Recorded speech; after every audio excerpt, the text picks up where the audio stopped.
Ford is offering you, basically, they're offering you $2,500 to either buy a different type of Ford truck.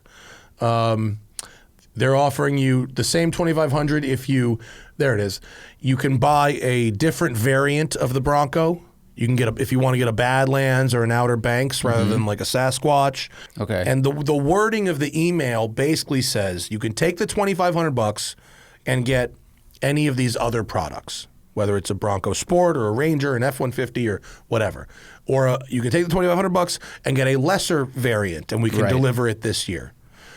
Or you can take the $2,500 and not get the hardtop, you know.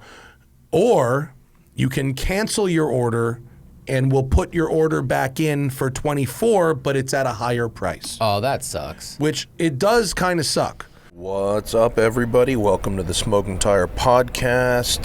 This episode, well, it's a normal episode, but I'm recording these ads from the Savannah, Georgia airport. That's why it probably sounds a little weird in here. I'm on my way to Morocco to drive the 911 Dakar, and that's also why our second episode this week is going to be delayed until Saturday. So if you're used to the Tuesday, Thursday show, I'm very sorry, but you'll just have to wait because I will be in Northern Africa. Today's Smoking Tire Podcast is brought to you by Private Internet Access. Do you know what they are? They do VPNs, virtual private networks. And if you don't know about virtual private networks and private internet access, you really should. And that's the reason is that your internet service provider knows literally everything you do online, what you're shopping for, what websites you're looking at, your social media posts, everything you can think of, everything you do online can be tracked. And a virtual private network, right? Private internet access will encrypt your activity and disguise your online identity, making it more difficult for third parties to track your activities online and steal your data.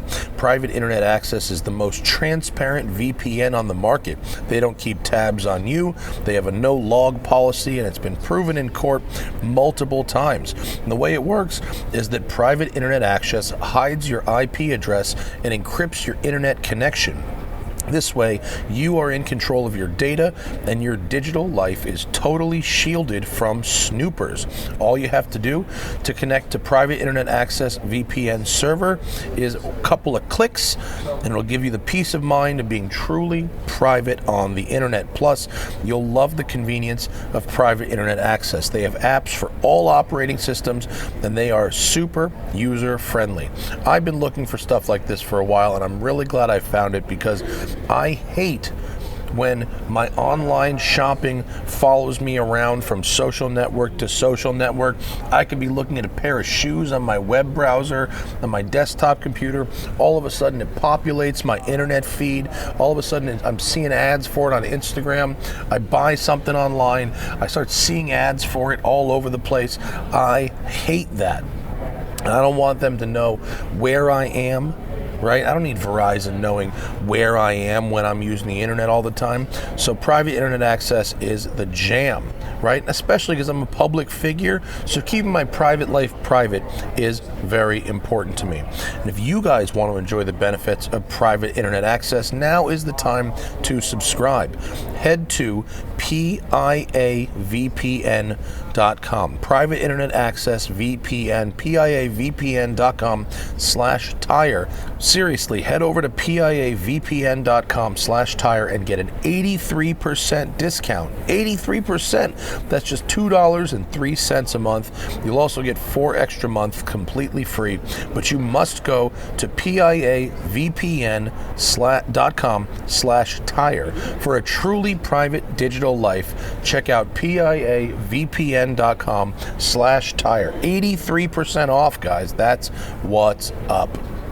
Also, the Patreon, if you guys like getting the episodes the day we record them and not waiting, if you like getting your questions in for our Q&A shows, if you like watching that live stream and access to that, if you like an ad-free listening experience, I'm talking about host mention ads and pop-up ads, I am talking about patreon.com/the Smoking Tire Podcast. It is the best way to help the show out while improving the watching and listening experience for yourself. We have added a new Champions tier, right? And the Champions tier allows you to get the same ad-free listing experience, but over on our main channel, on the car review videos.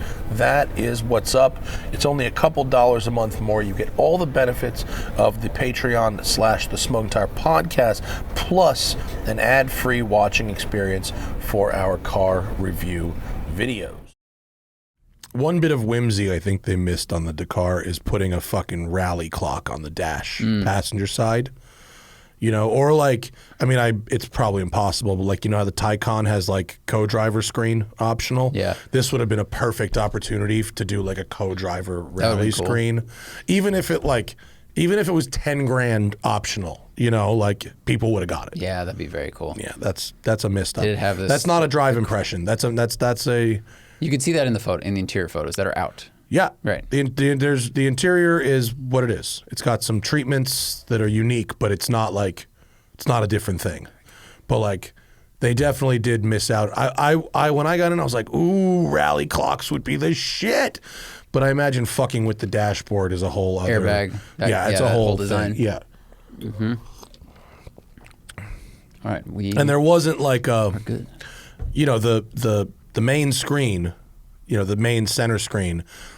Although it says like Dakar when you turn the car on, other than that, it's just like regular. It's normal. Yeah, like there could have been a software page that's like rally timer, you know, page. Did they change anything to the structure, like the the cell of the car? Nope. Right. It's just suspension. Yeah. Yeah. That's what's one of something about that, something that demonstrates the versatility of the 911 is that the GT3 RS, the Carrera, and the Dakar, there's no like seam welding or spot welding or bracing. It's just same shit. So they build the top tier one. Basically, they build the cell for the top tier one, and then they don't have to upgrade, you know, as they go. I mean, even the base car is like massively rigid, you know. So they don't have to do like. I kept talking about like the GR Corolla, like to go from a regular Corolla to a GR, it was like 300 chassis reinforcements, right? Well, it had to be built on a different line. Yeah. This is like not that. Yeah. Hi everybody, welcome to the show. We exist. We're good. I can't talk about the drive impressions of the 911 Dakar. I just flew to fucking Morocco to drive. That's February 1st, but don't worry. I will have a video. I will have a story of a road and track. We will have a podcast. I think we're going to get Steve Sutcliffe from Evo magazine, who was on my wave to talk about it with us. Andrew Frankel from the Intercooler was also there. We had a lovely time, had a few drinks in our yurt in the desert. Cool. Which was a fucking sick yurt. But like I have like no sense of time. Like if it was like if you told me that trip was 4 days, I was like I left Hannah on Monday. Yeah. And then I came back and I was like, I feel like I haven't seen you for 2 weeks because we had to like go to Portugal, spend a night. Fly to Morocco, drive the car, spend a night, drive the car back, fly back to Portugal, spend a night. And then it was 1, 2, 3, 4. It was 6 flights and 3 hotel rooms in 4 days. It's a lot. Wow. Yeah, plus, you know, probably 500 kilometers of driving. Cool. Yeah. You had your own car, or do you have to share? I shared a car with Tim Stevens, formerly of CNET. Okay. Now he's freelance. I think he's doing this one maybe for Jalopnik or somebody. Very nice guy. He races stage rally. He races on ice. Oh, cool. So he's a good driver. Good companion. Scott Evans from Motor Trend was also on my wave. Dan Edmonds from Car and Driver was on our wave. And some English guys were there. The only two I knew were Sutcliffe and Andrew Frankel. But man, Porsche is spending fucking loot. There's like 9 waves. You know, each wave requires a private jet charter, like a 35-seat private jet charter from Lisbon and back. Wow. They built a yurt hotel, you know, in the middle of the desert at the base of the fucking Sahara. There's like, you saw the tent tour I did I put it on Instagram, the tour of my yurt. There was 40 of those. Whoa. 40 yurts, like running water. Look, there's my Moroccan yurt. This thing was fucking sick. Look, you can see the whole, and they laid out carpets like on the desert. So you're walking around and it's all carpets. It's not like you're walking on sand. You're walking on carpets. I had a shower. I had a real toilet. I had heating and air conditioning in there. Heating and air conditioning? Yeah. Jeez. I slept like a fucking baby in that thing. Oh, I bet. It was It's awesome. probably so quiet. That's incredible. Yeah, it was great. Glamping. Yeah, fully glamping. Full glamping. Yeah, it was dope. It was really, cool. really. And I bet the night and they sky had a was big insane. yurt, like a triple size or quadruple size yurt that was like there was a full restaurant.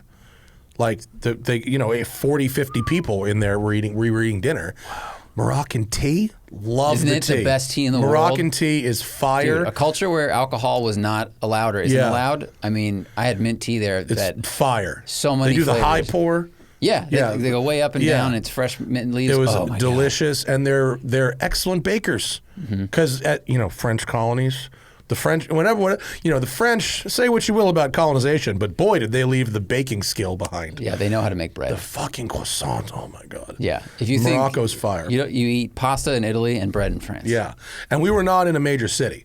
We flew to, I think it's called like Arreciada or some shit. Like, it's where we went. Where we went in Morocco is an equal 150 to 200 miles in any direction from the nearest city. Whoa. Like, it was like in a town. Like, if you, zoom in under where it says Morocco there, right in the middle. Where the fuck is Arreciada?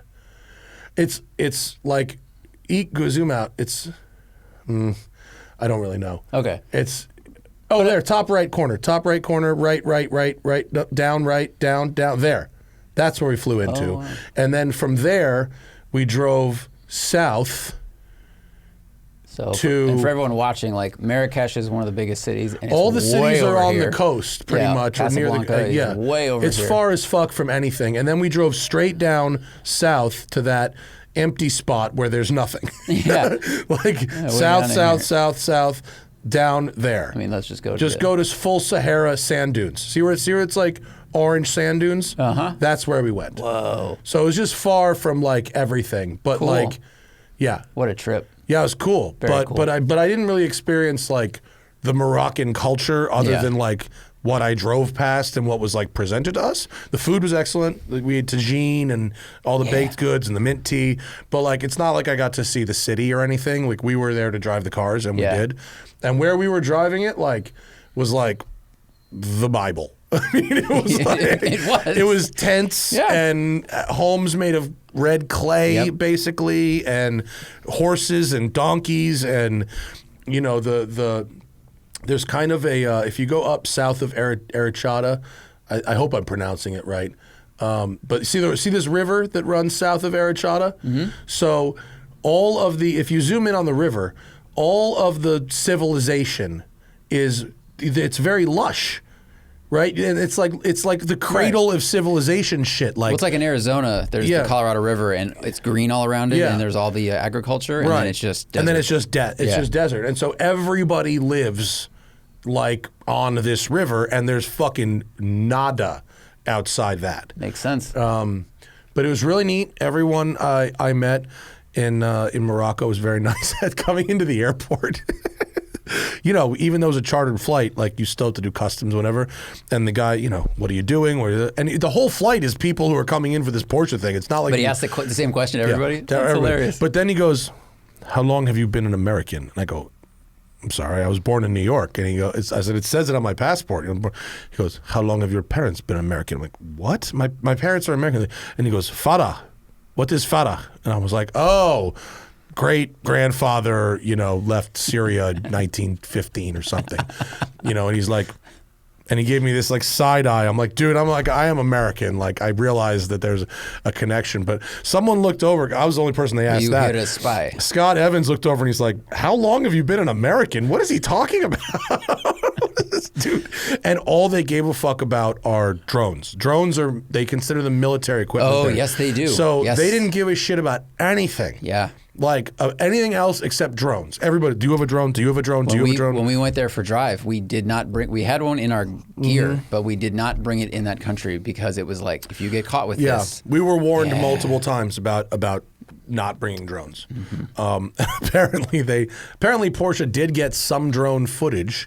And they got it by working with a local guy that built his own drone from scratch. Whoa. And is like off the grid.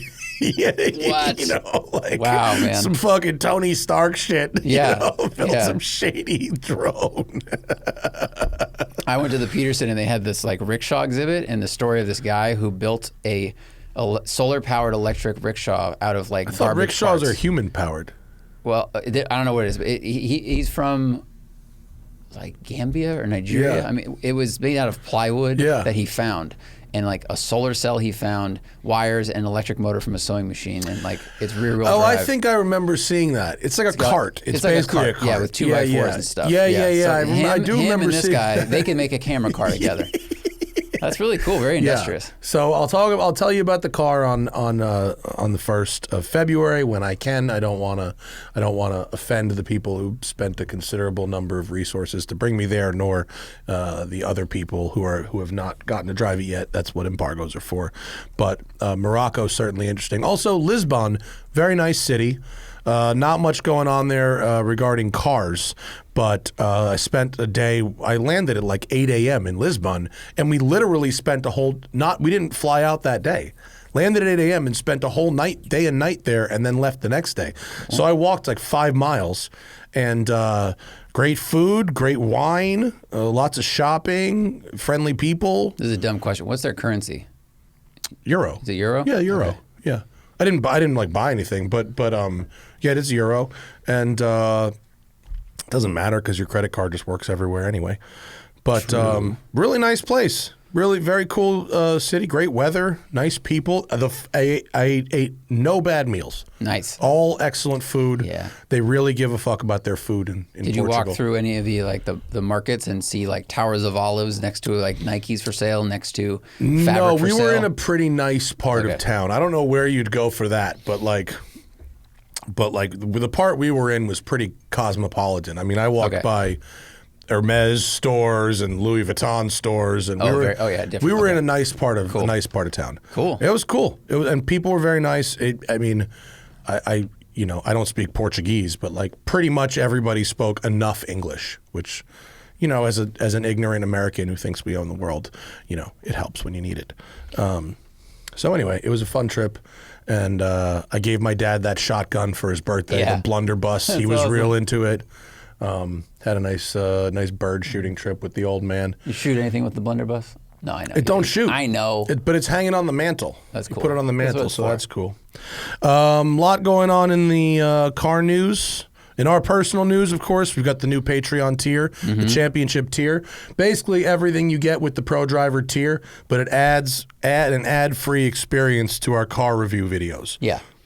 So I've uploaded some of the back catalog, not the whole catalog, because that would take like 100 years. But some of our top stuff from last year is up there. I put up our eBay show, the Civic Type R versus Supra video, and some of the other more popular one takes from last year. we didn't go backwards with the Patreon on the podcast, did we? What do you mean? When we made the ad-free tier on the podcast, we didn't upload the whole back catalog ad-free. I did a lot of it. You did? I did a lot of it. Oh. But I think at a certain point, it just pulled the old episodes into the RSS feed for people. So people that want to listen to it on the audio version, they can take it with them. But some of them do have ads baked in. Oh, okay. Yeah. Well, we have the new championship tier. It's gonna be ad-free YouTube videos, but And that goes for the YouTube ads as well as the ads that we make ourselves. So it's only a couple dollars a month more, $15 a month for the championship tier. And we do want to do some other stuff for the championship tier that's like unique content just for them. But TBD what it actually is. Yeah. Basically, like, if there's video ideas that we think are fun, but they wouldn't do well on the main channel, something like that. Like event stuff or little bonusy content. See. Yeah. So we'll see what that's going to be. I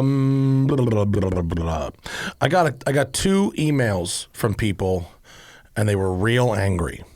Not about us, angry about what's happening with the Bronco. One of them was like massively indignant.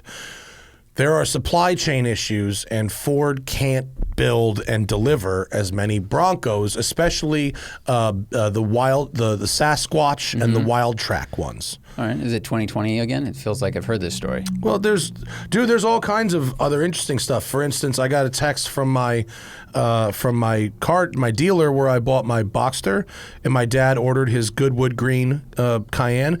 They have canceled a huge number of PTS Porsche orders. Why?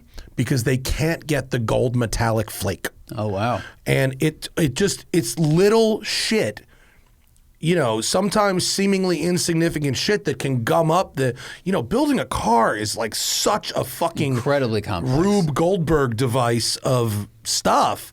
And it's like, oh, well, we can't get the gold metallic flake for the paint? Like, that holds up the whole shit. So they can't.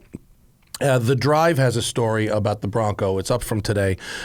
Ford is offering you, basically, they're offering you $2,500 to either buy a different type of Ford truck.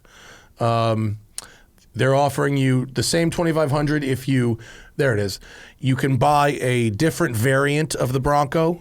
You can if you want to get a Badlands or an Outer Banks rather than like a Sasquatch. One of the holdbacks is something to do with the painted hardtops, body-colored hardtops or painted hardtops. That's holding up the works. Wow. And then also some of the Sasquatch shit. They won't say exactly what the parts are that are holding it up, but they're basically... Sounds like it's more than one. Yeah, there's a couple of issues. Yeah, I mean, I guess if people have been waiting more than 900 days for reservations to turn into deliveries, that is a long time. Yeah, no, it is. Wow. And so they're trying to. So, but the people who emailed me were like super pissed. They were basically like, they think we're just gonna wait around forever, or saying like, fuck them for like not just rolling my. Because they're saying they won't be able to deliver these in 23, but they're not necessarily, I guess there's a price change for 24. Okay. And the wording of the email basically says you can take the $2,500 and get any of these other products, whether it's a Bronco Sport or a Ranger, an F-150 or whatever. Or you can take the $2,500 and get a lesser variant and we can deliver it this year. Or you can take the $2,500 and not get the hardtop, Or you can cancel your order and we'll put your order back in for 24, but it's at a higher price. Oh, that sucks. Which it does kind of suck. But the more indignant of the 2 emails said, I don't even care about the higher price, which led me to say, well, then why don't you just put your order in for the later car if you don't give a shit about the higher price? But it was... Well, are they bummed that their order doesn't get immediately put in that line? Because that also sucks. I haven't read the emails. I don't know from Ford. Are they not first in line still with 2024 models? I guess I'm asking. Yeah, they're not necessarily rolling. Now, your dealer. This was an email from Ford, right? Not from the dealer. So I'm guessing if you've had your order in for a while and you have a decent relationship with the dealer, you might be able to say, "Roll me into 24." And keep my order, as opposed to, okay, I'll take this lesser car in 23. Now, the same shit happened to me. Porsche dunked my fucking car in the ocean, and they said, you want to get it this year, no ceramic brakes. And I went, well, okay. And I weighed my options, and I got it with no ceramic brakes, and I found ceramic brakes from somewhere else. Same thing with my dad's Cayenne. They told me that my dad's car is being delivered. It's being painted, it's being delivered because there's no gold metallic flake in the paint. Wow. And so, but my dealer was like, dude, you are lucky that this car is being built. We've had to tell a bunch of customers that their car can't get built. And so it's just like stuff. Like it's not, and I don't think, look, I always feel like I'm defending manufacturers and dealers versus customers. But like, I don't think Ford doesn't want to deliver Broncos. I don't think they want to tell people. No, they do. They want, when they get the tooling up, like they want to make as many cars as they can from that factory and sell as many of them as possible until the tooling wears out. Yeah. Like that's what the OEM's goal is. Yeah. I think they're trying to make people as happy as they can, and sell as many cars as they can, given whatever the constraint is. Yeah. There's definitely a problem with the hardtops because it's the options to buy you could take the $2,500 and buy any of these. All of them were without painted hardtop. Well, they had a problem first year. Yeah, the they had paint a problem was with the peeling, paint flaking off. and that may that's still be a continuing. problem. I don't know. Yeah. I have no They idea. haven't solved it yet, maybe. But they want people to buy other Broncos. And Yeah. I could see, if I'd been in line for 2 years, I would hope and I go tell the dealership, like, yes, I'd like to stay in line. Yeah. And maybe they just go, great, we're just going to keep you in that spot, and you're ahead of everyone who walks in the door starting now. Yeah. But I guess it's up to each dealership. Yeah. I responded to one of the emails, and I said, well, when you said to your dealer, what do you want to do? If you said to your dealer, put me in line for 24, and I did not hear back, so I don't know. But he was saying that the fucking arrogance of Ford to keep me waiting and not make delivering my car a priority. It's like, dude, I don't think they want to not deliver your car. I think there's probably issues, and not like Ford is like a perfect company. Like Ford fucks up sometimes, but like, I don't think they're trying to not deliver your car. No, all they want to do is deliver your car and get your money, and then deliver another car and get your money. It's like that is their job. It's like it's any not other like business. this is a limited production vehicle and they're trying to drive up demand artificially. Like they want to fucking crank these things out. Yeah, and if they're having supply chain issues in multiple parts of the car, like I can't imagine how stressed that boardroom is or those meetings, because they're just like, and this is broken, and this is broken. Yeah. Like now we're really stuck. Yeah. So I guess you could get a lesser model and take the $2,500 and then add the parts that you were hoping to get, or aftermarket stuff. I don't know. Yeah. That sucks. Yeah. So yeah, that's a bummer. Lucid, I got a text from the Lucid representative that took issue with our title of the car, that you get less for more money. And he didn't like that. He thought that was out of context. And I said, well, that's the point of a leading title, that you click on the video to get the context. And I said that I defend our title. I think that title it's accurate. You get less power, it costs more money. Right. I said in the video, we explain very clearly why that is. Yeah. They threw a bone to the early adopters in the Dream. The Dream doesn't exist anymore. This is the top tier. Yeah. And he said, well, but who isn't raising their prices? I go, well, okay, everyone's raising their prices. But the fact is, you're not selling the same car and it's more money. Right. You reduced the power level intentionally and then charged more money. So, it is what it is. But I think it's kind of like the Bronco. It's like if you want a 2024, it's going to cost more than the 2023 one. But in this case, it's a slightly different spec. Yeah. Yeah. Yeah. I also said they pretty much could have just said it was the same power. And who the fuck would know the difference? Who could tell the difference? I guess that's true, unless someone dynoed it and then sued them for false advertising. But who's going to dyno test their Lucid and then sue them for that? But, but yeah, and the CEO was on record with Reuters saying we're probably going to raise our prices because everything's getting more expensive. Yeah. So technically, it makes less power and it costs more money. Yes, this is true. That it's not. It does lack some context, but how much context can you put in the title? The context is explained in the video, which is the point of a title that gets you to click on the video. That's how most YouTube videos work. Yeah. It's not like we asked. It's not like we did a Jalopnik title where we asked a ambiguous question to which we already know the answer was no. Right. That's a standard formula for a lot of people also, and we didn't do that. So, but I defended, and I think our title is accurate. I think we assessed the car very fairly. We Yeah. were complimentary to the things that deserve compliments, and then we were critical of things that deserve criticism and need improvement. of which there are not many. So it's a nice luckily car for them. Yeah. Yeah. So go check out our Lucid video if you wouldn't mind. It seems people liked the comparison format. Yeah. That's got a lot of views. People are into it. I mean, even if people are disagree with us, it seems to have gotten a lot of traffic on YouTube relative to our recent videos. So we're going to try to do more of those. It's hard to get 2 cars at a time, to be honest with you. I've been trying to do another one, and it's not as easy as I've wanted it to be to get 2 actually competitive cars at a time. But trying. I mean, if we can do a couple a year, whatever, like make it happen. There's a reason magazine tests are not frequently versus because of getting those cars is hard. Yeah. That was fun. But it seems like people liked it, and so that's good. And we'll just try to do more of those. Have you noticed that it seems like on social media that the discussion surrounding EVs has become very heated and polarized, and especially the people who are trying very hard to say that all EVs are bad.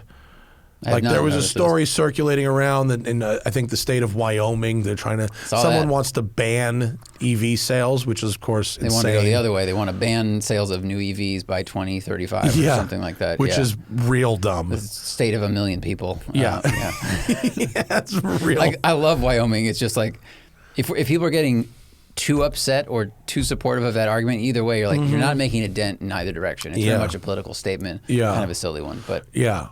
And there's a lot of people that think that because of, the and I don't think people should be forced to buy them. No one is going to be. I don't think anyone will ultimately be forced into this stuff. It's but it's just, what do you incentivize? Yeah. Incentives work. Mm-hmm. They work when you're trying to sell a car that's been sitting on the lot for a while. They work when you're trying to get people to buy a truck that should be used for construction but is actually used to go to the mall in Beverly Hills. They work the simple when you're change buying of Walmart of changing things from $4 to $3.99 long ago. That works. Yeah. We should always be incentivizing the net cleanest option. The most efficient option. Yes. We should be incentivizing Priuses, basically. I think Toyota has said this publicly, that they're not going full EV because they still think hybrids are the answer. They said you could build, I believe what they said was that you could build 90 Prius batteries for the amount of rare earth metals that you'd have in a Tesla or a Lucid. I mean, to me, that makes total sense. Yeah. I'm totally in favor of the hybrid. Basically since we learned about the lithium stuff, and someone had commented the last time we talked about this that there's other rare earth metals that cause problems. I understand that. Yeah, no, it's not a new issue. It's not. The only reason we brought it up was because I heard a lecture from a guy, and lithium was one of many. Yeah. And just that one alone was fucked up. Yeah. There's that guy who was on Rogan a couple weeks ago who was talking about metals from Africa that are basically collected by slaves, pretty much.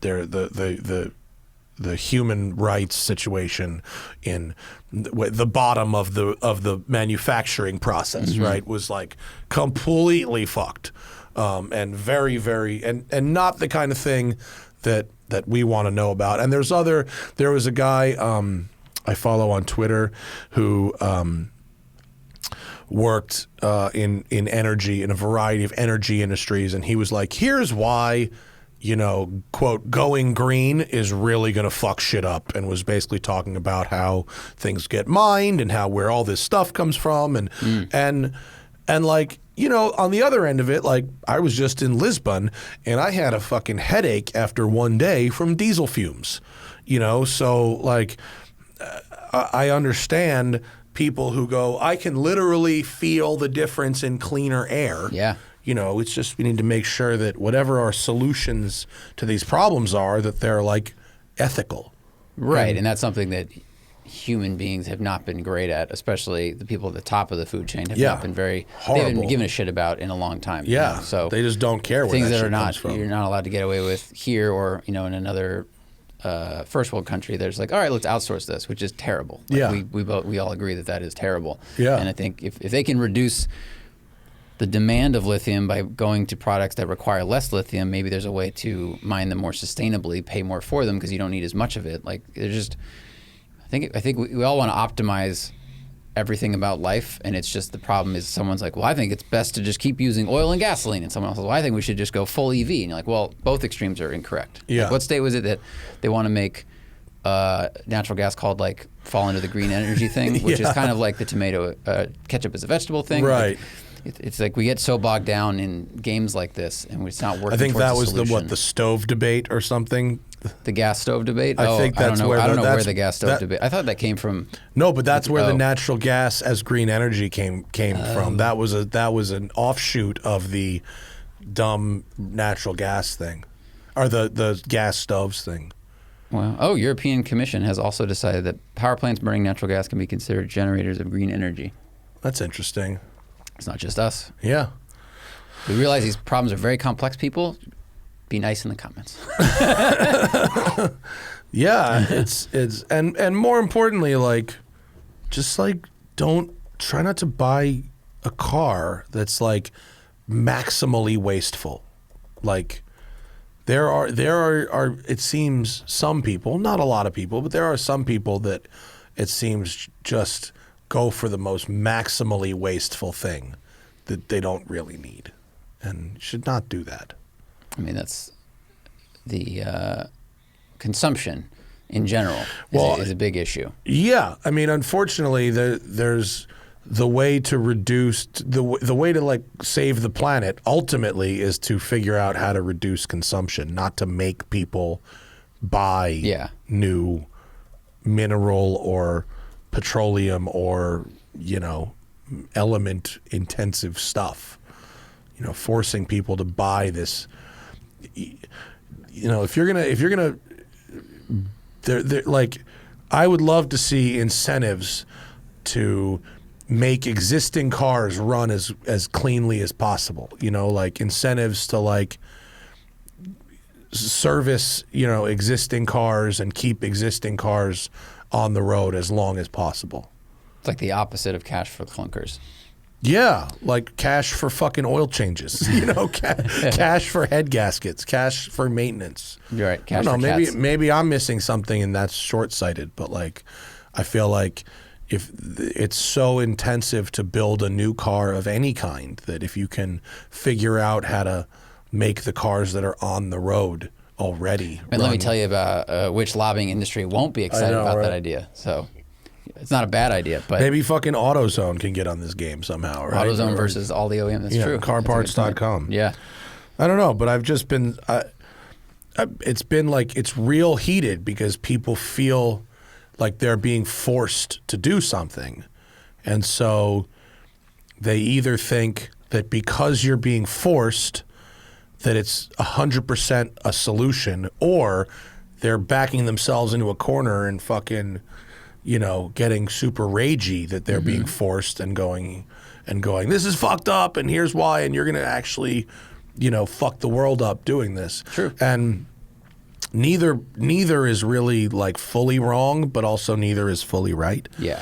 Like and like it's pretty clear that like to have cleaner air in New York City, you've got to like fuck up a tribe in Western Australia, to mine the lithium and or wherever. You got to do some dirty shit somewhere else. But also, like, if we don't do some of it in a balanced way, like, yeah, we're like heating up and cooking the planet with emissions. Right. Yeah. So it's trying to find a solution that doesn't shit in someone else's house. Yeah. But also fixes, the globe. But also like the economies of scale, where it's like personal transportation is like 11% of global emissions. Right, also that. And so like that's a lot of consumerism and a lot of shifting of all this stuff to make everybody drive differently or buy a new thing versus, making some of these giant corporations that are doing pretty fucking well,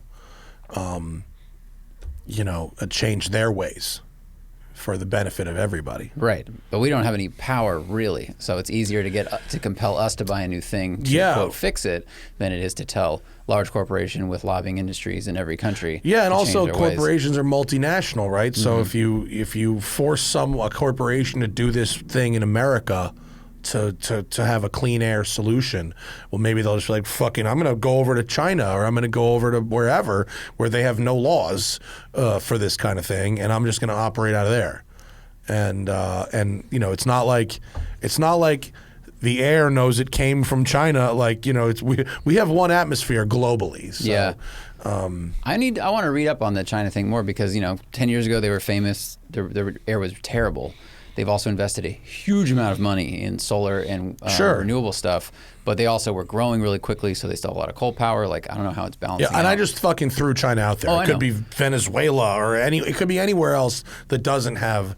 Where if you put a regulation here, a global business will go, well, I don't like that regulation. I'm going to move. Is there a place elsewhere? I by all accounts, what China is doing now is like pretty good, like in terms of energy policy, but.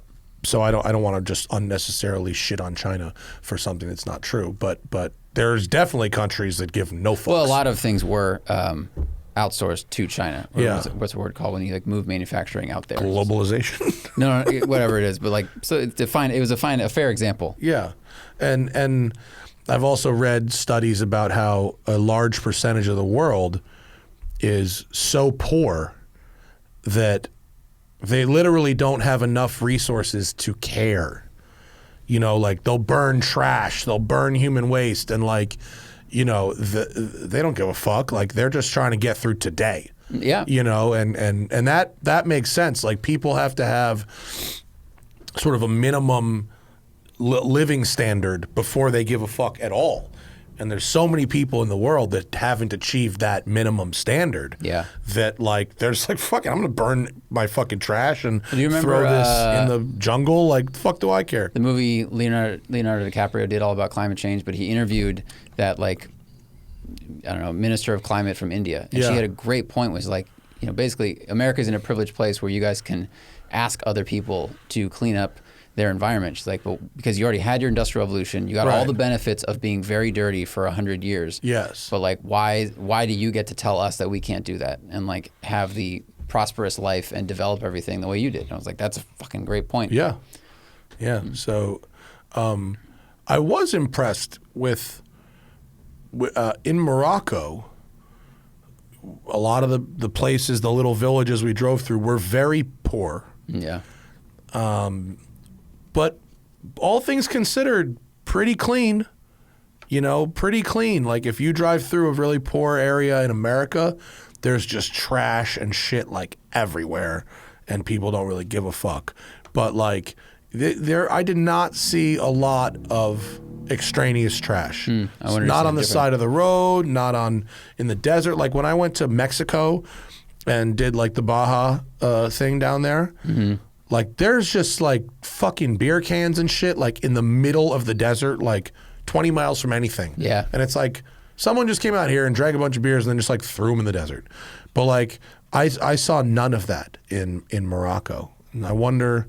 It looks like in 2016 there was a law in Morocco for no import, export, sale, production, or distribution of plastic bags. So for one reason, they're trying to get like cracked down on littering. That's interesting. Well, I did not see much. I mean, granted, I saw a very small portion of the country, and I didn't go into the cities, but I saw very poor areas, and they were not dirty. I mean, other than like dirt, you know, like they were like it was in the desert, really but dusty, yes, but not. I saw very little trash. I wonder if there's less waste also when you are, you know, operating on tiny margin, don't have a lot of money, you're not buying a lot of stuff, you don't have a lot of packaging to throw away. Yeah. And granted, this is all theoretical, like based on what I saw when I was there for 3 days, but it's not like they're getting Amazon boxes delivered. Yeah, dude, actually one of the interesting things I noticed down there was that none of the buildings had an address number on them. Oh. I don't know how the fuck anybody gets mail down there or how that works. I mean, I imagine it goes to each town has some kind of a post office and you go into town and get it. But I didn't see any buildings that had address numbers on them. or really a lot of street signs at all. Like it seemed like arranging to get something into Morocco and have it delivered to a person would be very, very difficult.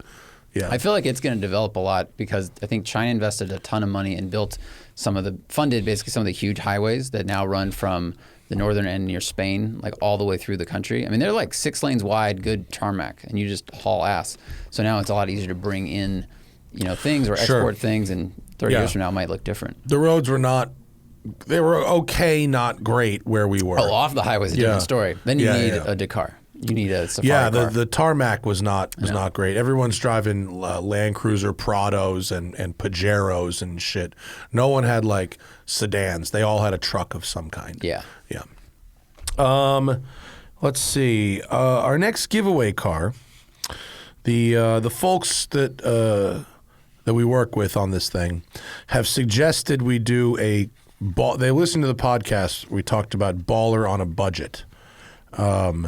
And they suggest that would be a good theme for our next giveaway car. So maybe instead of like a sports car, maybe we do some kind of like either maybe a luxury car of some kind or a style car. I mean, I was thinking more like maybe a Mercedes from the 80s, or we could do like either fucking slam it on bags with some cool wheels or something that would be, or like a rare car, that would be pretty cool, like an if you know kind of car, like a golf, one of those golf countries. Oh yeah. Or something like that, something that is like pimp, but you kind of have to know. What about the R129, the SL 500 you had? Yeah, I mean, I'm not sure how you could tastefully modify one. I mean, you could do wheels, you could maybe do some suspension. Electric valve exhaust. For real. Yeah, well, you don't want that. What? I do. But yeah, I mean, I'd be interested to hear people's thoughts on. Someone said Toyota Century is the answer. Centuries are cool, but the V12 ones are hard to come by. You can get them in Canada for like 20 grand. But to get them here. Can you federalize them here? Or, I don't think you can yet. Yeah. Or maybe they I forget what year is the first year. But as we said with the BMW, like we don't want to give someone a car that they have to then create an LLC to register depending on where they live. Like that's a big headache. So. Yeah, no, it's got to be something that's 50 state legal. So, I mean, not that I'd be opposed to like a Skyline and California might be a headache, but our biggest audience, our biggest viewership base is in California. If you break it down by country and then by state, it's probably 5 to 10% of our overall audience is in California. So it would not be cool to have a car that you couldn't easily register in California. I mean, we went pretty far out of our way to make that BMW carb legal, so that if you want it, you could just go register it. And so to go from that to something that you literally can't register at all would be a pretty about face. We'll put cash in the trunk and a Montana LLC for you. But like, I don't know, maybe like a 560 SEC Mercedes, like some kind of like Euro-y something, or Joe Leonard says that Century is 50 state legal. All right, we'll look into that as a luxury thing. Yeah, I don't know if it's California legal. You have to get, I think all Japanese imports, you have to get bar certified in California. I don't think you can just register a Century in California. I've never heard of any JDM car that you can register in California without it being bar certified. Yeah, they're legal for import. Yeah, but not you can't just register one in California. You need to do something. Either spend the 10 G's and get it bar certified, or you'd have to do something mildly shady. Which fucking do what you want to do. I don't give a fuck. But I don't know if anyone has an idea. Don't DM me. No, throw it in the comments. That's not how you do it. You put it in the comments of the episode. Every time I do something like this, like if someone has an idea, I end up with 150 DMs like 2 weeks later with no context. Just be a DM that's like, Fox body. Like, GS. What?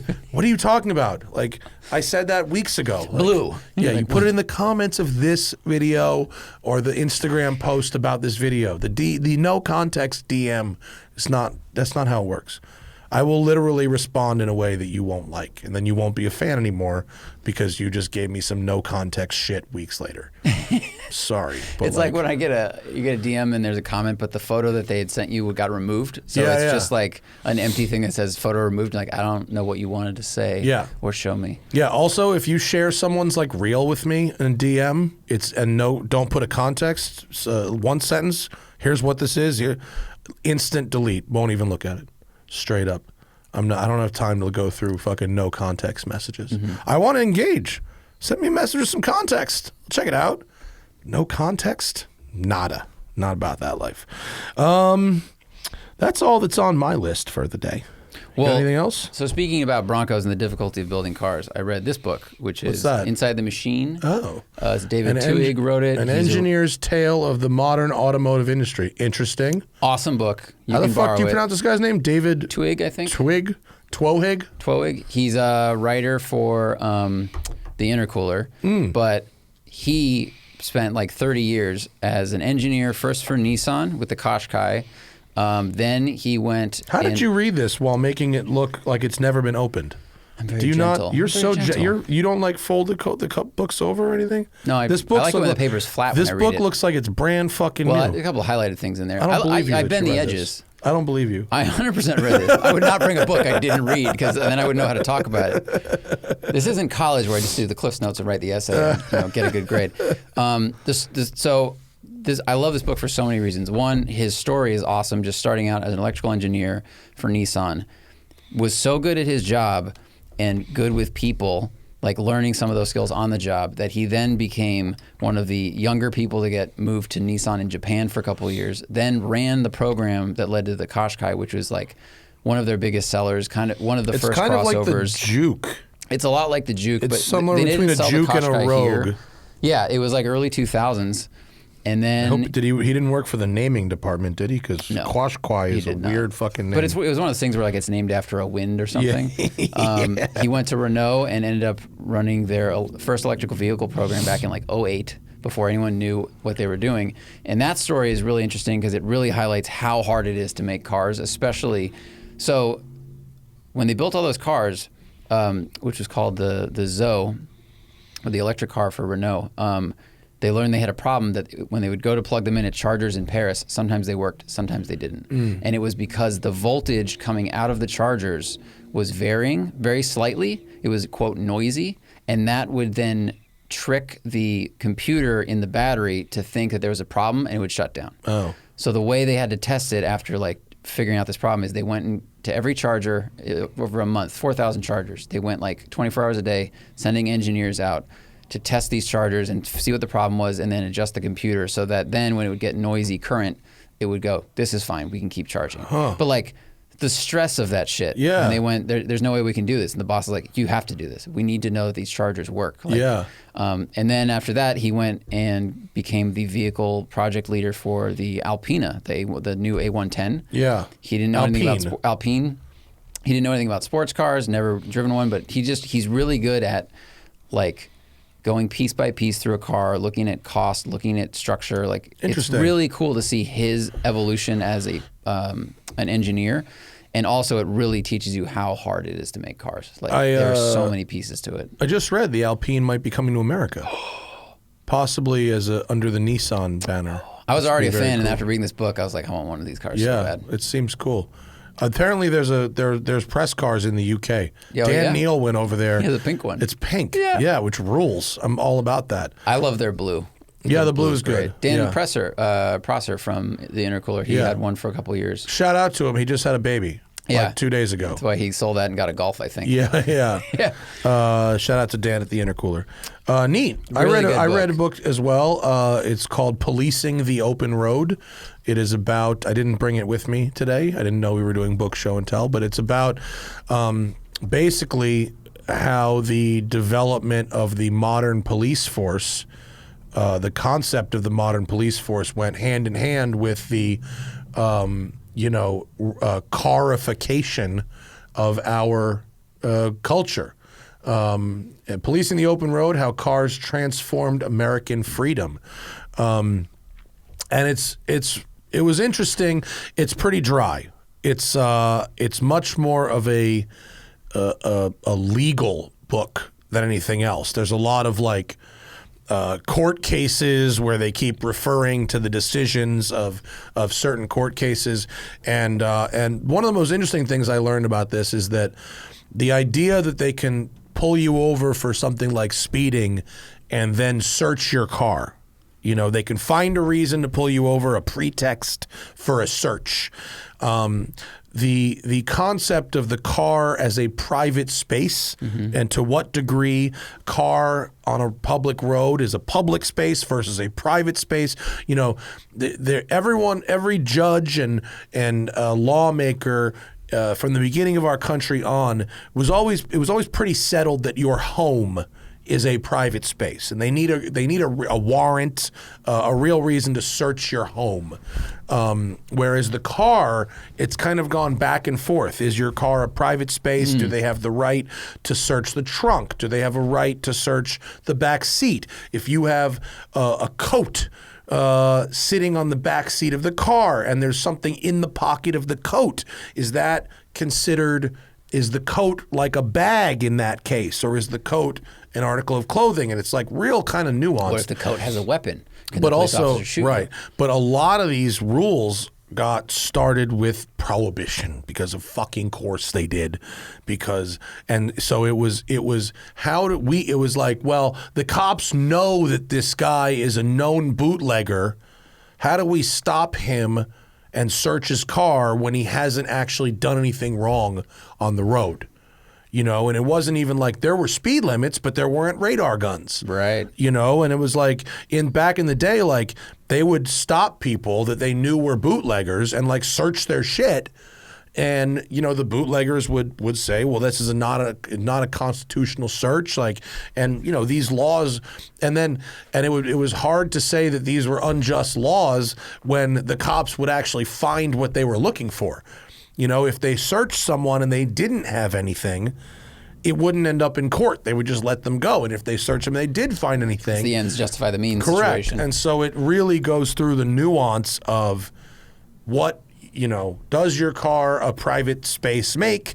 You know, how does, and almost everyone agrees that, like, you know, that Americans' like main point of interaction with law enforcement is from the driver's seat of their car, getting pulled over. So how should this cop act?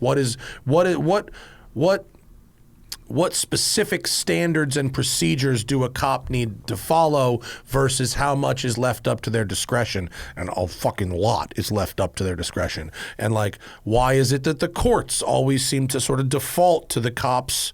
Like, cops get like so much credit. Like, they always believe what the fucking cops say. And cops have fucking lied about shit for as long as there's been cops. You know, there's interesting sections on the development of when cops went from on foot to on bicycles to on motorcycles to on cars, and how that removed them from really a lot of the work of policing, because when they would walk a beat, they would be able to like see what's going on in their neighborhood, talk to everybody every day. If something was a little off, they would kind of see it and know. If someone went out of town, they'd see the cop and be like, hey, I'm going out of town for a week. If anything weird is going on at my house, like investigate it. Versus when cops were in a car and driving around, they could get places faster. They could, and then the invention of the radio, the police radio, you know, they could respond to calls faster, but they were also removed from being integrated with their neighborhoods and their beats. Also, if police officers don't live in the neighborhood they are patrolling. That's a big thing too. They don't now, but in the first half of the 20th century, for the most part, they did. Oh, okay. Even when they had cars, they still would it would be, you know, a bigger area, but they did for a while. And then obviously there are, you know, the statistics about race and everything, and how much more likely, you know, black people were to be stopped for fucking bullshit and pretextual searches and all that kind of stuff. It's an interesting book. If you are really interested in the nuance of this stuff, it is highly nuanced and it's very dry. I'm a pretty fast reader, but this was a 300-page slog. it felt like work to get through it. It's much more like a textbook for a law school. A lot of legal jargon. A lot of case references, a lot of references to judges and specific Supreme Court cases and whatever. But it is interesting if you are really into getting into the nitty-gritty of why our modern police system, especially as it pertains to traffic enforcement and searches and arrests that stem from being stopped in your car, work the way they do. Very cool. The book doesn't really take any kind of political position other than to point out that minorities are stopped and searched, a lot more than white people. That's the only real. I was expecting a book that was sort of like, police abuse of power versus as pertained to minorities, and it doesn't really touch that so much. It's more like how did Miranda start? How did these, where did they get the right to do this versus the right not to do this? And, is it okay to what would get a search, thrown out in court, if it's a good search or a bad search, like that kind of stuff. So kind of interesting. Very cool. Yeah. My next book is going to be the new Kevin Kruse book, Myth America, which arrived yesterday. Very excited. Good. And, Kevin Kruse is awesome. Yeah, he's a great historian. Yeah. So anyway, let's get to the Patreon questions. Of course, if you want to get in on the game, the live show, the advanced downloads, patreon.com/the Smoking Tire Podcast. Starting at just $3 a month, you can get the live stream and ask questions. $8 a month, you get to watch ad-free episodes. And then Pro Driver, you get the episodes the day they go up. You get an extra episode every month. You get the early access and all that. And then the championship one, add to that our YouTube channel for car review videos ad free. I'm sorry, I'm struggling a little bit. My bad. It's understandable. My bad. I had a very long. I'm surprised I'm doing as well as I get last night. I got home at 8:30 p.m. last night, but I woke up at 6 a.m. Portugal time, which is, I think it's 12-hour difference roughly. It's 8 hours. So that's like waking up at midnight and traveling for 20 hours. It's 20 hours, and then I don't really get headaches, but I had a fuck all headache all into the night, and finally about 3 a.m. I took 4 Advil, and then I was able to sleep. I'm feeling decent today, but it's my mind is a little bit mush, so I apologize for that. Anyway, championship tier, $15 a month. You get all the car review videos ad free as well. Okay, let's try it. Oh, shit. Oh, righty. Ross Green says he's in the market for a 991.2 GT3. There are very few available with the spec I'm looking for. One car is at a dealer that seems to sell a lot of high-end Porsches, but claims to not have service records and will not provide a DME and will only allow a PPI if the inspector came to their shop. How would you handle this situation? Well, you don't need to. You can bring a mechanic to the dealer. You don't need to bring the dealer to the mechanic. I mean, the computer that will do your DME report, that's a laptop. That's portable. Like I had Marco for TLG Auto come down here and run a DME report. What does DME stand for again? I don't know what the letters, but it basically scans the computer and it will tell you if there's anything funky. If the engine's been over-revved, if you've money shifted it, it has a counter that stores that stuff. That's cool. So if you've revved it past red line, if you've slammed it on the rev limiter a bunch, if you've had there's certain levels of mechanical over revs, and it'll tell you other stuff too. It prints out like a 6-page report. But basically what you could do is this guy could contact a Porsche specialist and say, how much do you charge to come to a dealership the dealer to do a and do PPI it there? Yeah. Yeah. Yeah, I mean, you might be slightly limited if they won't provide you a lift to put the car on. Maybe they will, maybe they won't. But you could certainly have someone come and run a DME report on the site. Surprisingly, they don't have service records for a car that's fairly modern, right? I mean, think isn't that electronic at this point? I mean, like, could you go to a dealership with the you could VIN? if it was serviced at a dealer, which a brand new car it should have been, you can run a Carfax and service records. Dealer service records are reported to Carfax. So, depending if it's got really low miles, maybe it's never had a service. I mean, that's possible. Or if maybe it's on a Carfax, but you can get a lot from a PPI even if you don't have service records. So. I mean, it's not like stuff is really going to wear out in like a 3-year-old car, right? You can check the clutch life in the DME. You can check over revs. You can physically look at the oil, see if it's burnt or old or low. You can look at the brake pads. You can look at the tires. A car that's 2 or 3 years old, you don't necessarily, I mean, it's nice to have service records, but you can work around them for sure. I'd say if the car's like 5, 10 years old, now you want some service records. Yeah. Brandon Deuster, do you think other OEMs will attempt to make Safari-style production sports cars, or do you think Lamborghini and Porsche are the brands who can capitalize on the idea successfully? Well, Porsche certainly can, because it's not hard to do. I mean, I don't want to take away from Porsche's development efforts, but the 911 platform is already so good that they didn't have to do that much to get to the Safari or to the Dakar. From a hardware perspective, there's a lot of software recalibration because you don't want it to drive weird on big tires.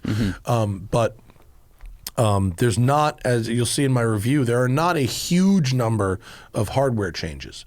It's mostly related to the height, the adjustable ride height, and protecting the underside of the car, as well as making sure that you can really beat the shit out of it in the desert in the heat. So it's really cooling and the wheels and tires and stuff like that. Surprisingly few changes. The Lamborghini Sterrato has even fewer.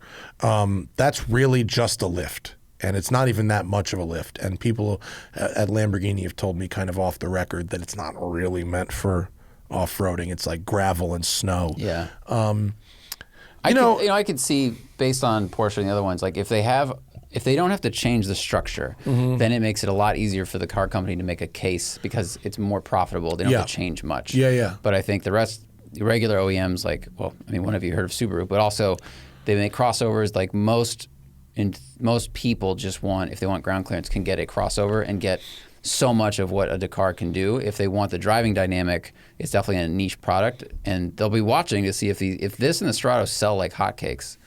Maybe McLaren or maybe Ferrari, maybe companies that can just bolt on taller suspension will do it. Yeah. I don't know. There's also, Porsche has a history of rallying. Yeah. I mean, you look for a company that has a history of rallying to be the people to do it. Yeah. Alpine maybe could do it. They have a history of rallying. Mini, they've already got the fucking 4-wheel drive thing. They could do it. I don't know about BMW so much, but I mean, possibly. But Porsche is such an obvious one because they have such a rich history of rallying that it makes sense. James Cowley, I already talked about the first half of your question about Morocco, but would I go back there for leisure? Yes, I would.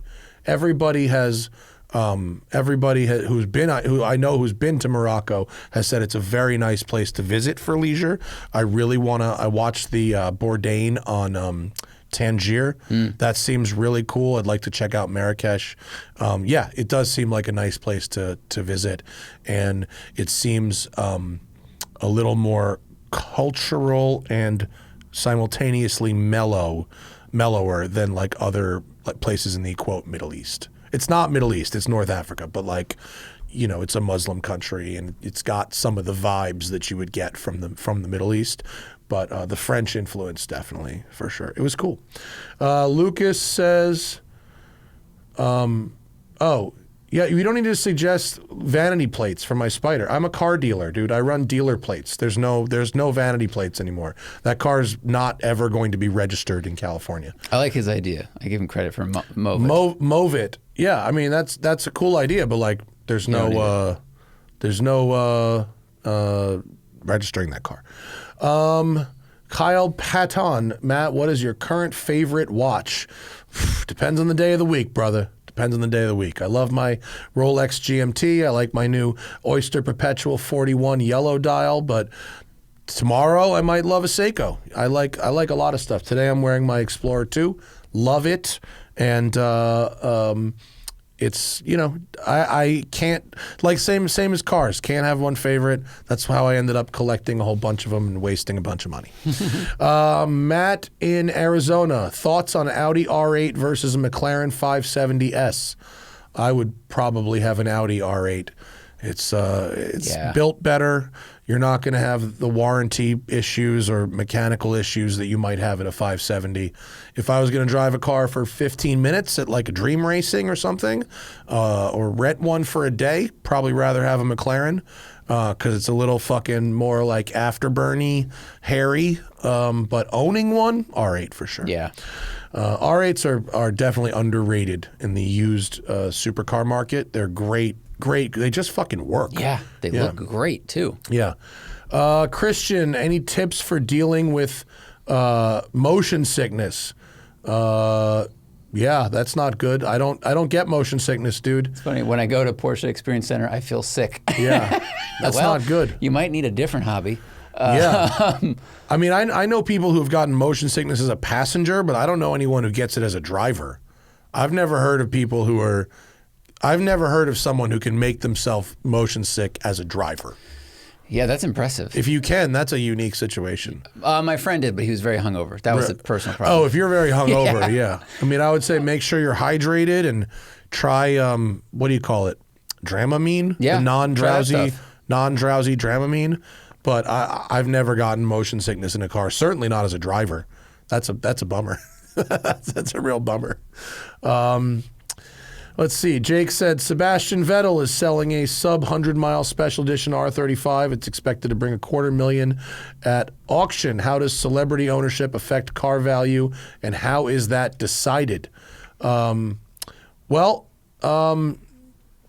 Depends on the celebrity. That's really what it is. I mean, in the case of that R35 being owned by, because he was driving for Red Bull at the time, which had a Renault engine, which is partnered with Nissan. Yep. That's how he got that car, I imagine, as a gift.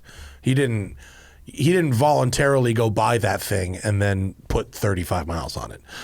He clearly was given it as a gift or some kind of compensation, and it sat around for a while, and then he went, well, get out of this fucking thing. Probably. I mean, definitely a car that is owned by a Formula One champion certainly has some value. If it was a car he was regularly seen driving, photographed with, pulling up to the casino in Monaco, taking to a track day, then it would be much, much more significant than something that was gifted to him and then parked for 5 years and then sold. I mean, at the foundation, it just adds rarity. Yeah. Like that's what it doesn't matter who the celebrity is. It now is a one of one. Yeah. Even if it's one of 10,000. Yeah. It does that. And of course, people want to buy into a story. Yeah. And it's, you have a GTR? Well, I have a GTR that was owned by Sebastian Vettel. Like, Yeah. all right, that's pretty cool. Yeah. Is his name stamped into it somewhere? My Vanquish, not that Ralph Lauren is Sebastian Vettel, but he's a very well-known, tasteful, fashionable car collector, and his name is literally stamped in the door plate. Hand built in England for Ralph Lauren with some custom options, the interior that he sent the factory his leather, and they did it so it sets it apart from it in a variety of ways. There's not necessarily a multiplier. There's a McQueen multiplier. It's usually 3x. So we saw it at Pebble Beach, identical 275 GTB 4 cams. One was red tan. Next one out the block was brown black, Steve McQueen's car, exactly triple. for the same car. So the McQueen multiplier is a 3. I imagine a Paul Walker multiplier is going to be similar, a 3x. Probably. But in both of those cases, that McQueen car, there's a million photographs of McQueen fucking posing on it, looking cool. Like, do you have photos of Sebastian Vettel like looking cool on this thing? So it's not just the ownership; it's associating the car with the guy or the girl or the celebrity actually enjoying it out and about, being photographed with it, being part of the lexicon of that person. It's like, how deep is the story and how much documentation is there? Exactly. Yeah, exactly. Someone owning it. You know, Paul Walker owned a whole bunch of cars. Most of them, you know, an E46 lightweight, because he had like 5 of those, that he bought and just parked and never drove. That doesn't matter as much as his R34 Skyline. That he loved. That he loved, and that is associated with the movie that he was in, and that it goes with the character. You know, that's a much more... That's why it's such a varying multiplier, because in the first example, will bring more eyeballs to the auction, because it'll be a story on blogs like, you know, Seb is selling his GTR instead of GTR for sale. Right. Like, well, now you have, you know, the blogs talking about it, more eyeballs and stuff. It just works as advertising, but the true effect. But I'm guessing it's not going to be as much of a multiplier as, let's say, the Nigel Mansell Ferrari F40, which he was seen driving a whole bunch in period and you know, it wasn't raised like, you know, Seb was racing for Red Bull that used Renault engines and they're partnered with Infiniti. Nigel Mansell was racing for Ferrari, and here is Ferrari's pinnacle of everything. Right, that he drove. And Nick Bombowski wants to know about Corvette E-Ray. Do you guys think there will be any performance overlap between E-Ray and Z06, or will Chevy not allow it? Will a base E-Ray be faster around a track than a base Z06? Not a chance. Yeah. E-Ray will be probably quicker in a straight line. Yeah, probably. And it'll probably make a very nice street car. But it's not going to touch the Z06 for a lap time perspective, I don't think. It's also heavier, right? Yeah. The tires probably won't be as wide. Like, it's not going to have all the good stuff the Z06 has. There's a lot of things. But it might make a nice 4-season car. You know, you put some winter tires on it, be good for all seasons. It seems interesting. I'm looking forward to having a go in one. I was bummed. I think I read this correctly, that it uses brake vectoring in the front, not... because it's only one electric motor in the front, not 2. So it doesn't have like the individual control over the wheels that the NSX does, which is kind of a bummer. It seems like that's meant for straight line acceleration, which, okay, good for them. I think the E-Ray will replace the Grand, because it's got the Z06 like bodywork. I think this is the new Grand Sport, basically. Good point. Yeah, I don't think they're going to do necessarily a Grand Sport that has the Z06 body with just the naturally aspirated LT2. I think this is basically what is going to replace the Grand Sport. That's my guess. It looks nice. It looks cool. But it doesn't give me the fizz the way that the Z06 does, for sure. Mazda recently came... Oh, okay. What are the worst... Nick Fell, what are the worst colors available on any car?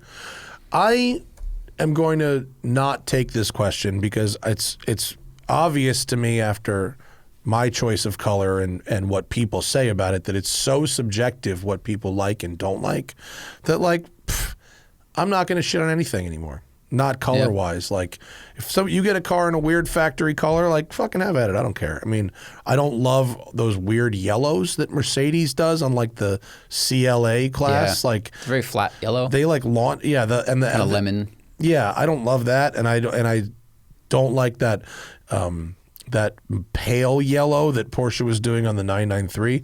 Like, some yellows are just not great to me, but I just get whatever you want to get.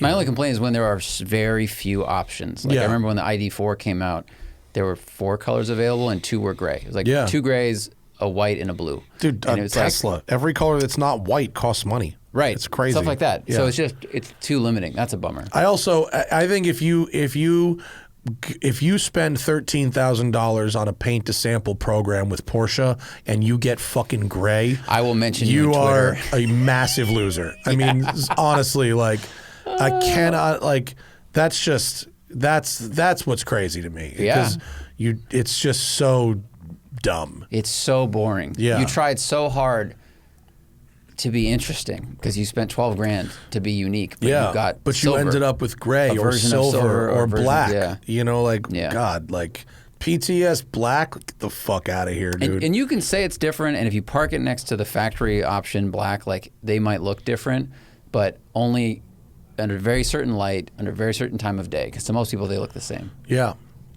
Ryan West, skip to the good part. Matt, how do you fit in the 987 Cayman? I fit just fine. Yeah, I mean, I fit just fine.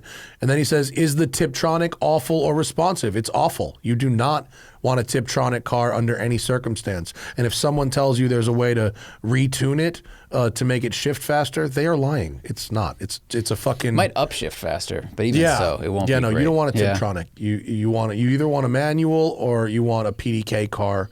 But I would the ride is great. They're comfortable. They're roomy considering the size of the car. I've never had a problem fitting in a Boxster or a Cayman. You know, but if you're talking about an older car, 987, you know, you want to make sure that if you're not going to modify the suspension, make sure the bushings are good, make sure the shocks are good, make sure the wheel bearings are good.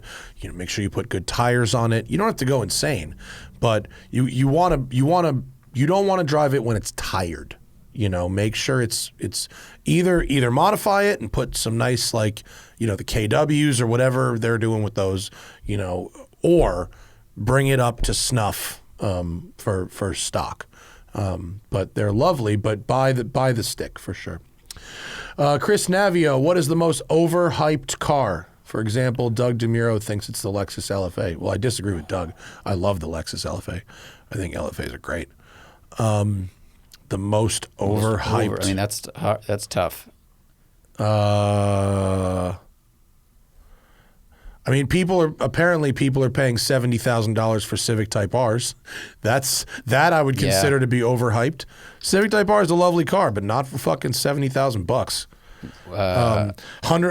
50 over for a Bronco Raptor. You know, that's like 125, 130 grand out the door. That's so much money. Nope. Yeah. That's a hard no.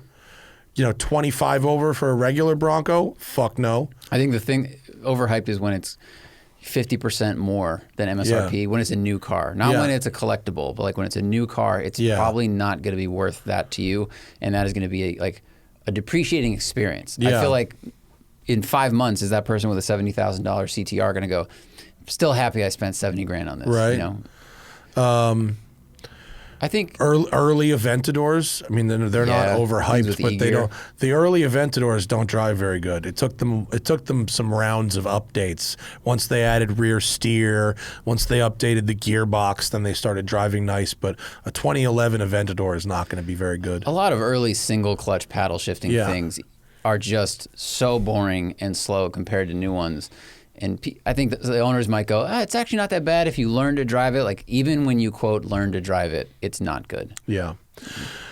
Timothy McElroy, noticed the Supra versus CTR did really well. It seems that produced videos are getting the views on YouTube these days. Does that seem to be true? I mean, you noticed it, and so it is. Is it worth it to spend the extra time? To a degree. I mean, it's still not very much money. It's, you know, so is it worth it to, if you know, the problem is you can't guarantee it. Right. Right. So we were told by this YouTube analyst person that produced videos are being promoted by YouTube more. How they know it, I don't really know. We used to do produced videos back in the day. Long ago. Yeah, a long time ago. And they would get good views, but they wouldn't bring any money. And when we factored in how long it took to make them versus the money they brought in, the math wasn't there. CPMs were terrible back then. So now they're a little better, especially if you can get people to watch 18 or 20 minutes of it. It's really about if people watch further into the video, that's what you really want. And so it was worth doing that video because it wasn't that much more time than normal to make it. I mean, Zack spent more time editing for sure, but the return is there. I would say if we know they're going to do well and we can proactively charge more for an ad on that video versus an ad on another type of video, then maybe it is. Mm-hmm. But either way, I'm happy to see that it's doing well. I mean, but as I said earlier in the show, it's very hard to book two competitive cars at the same time. It's just, I don't know why, but it just is. And yeah.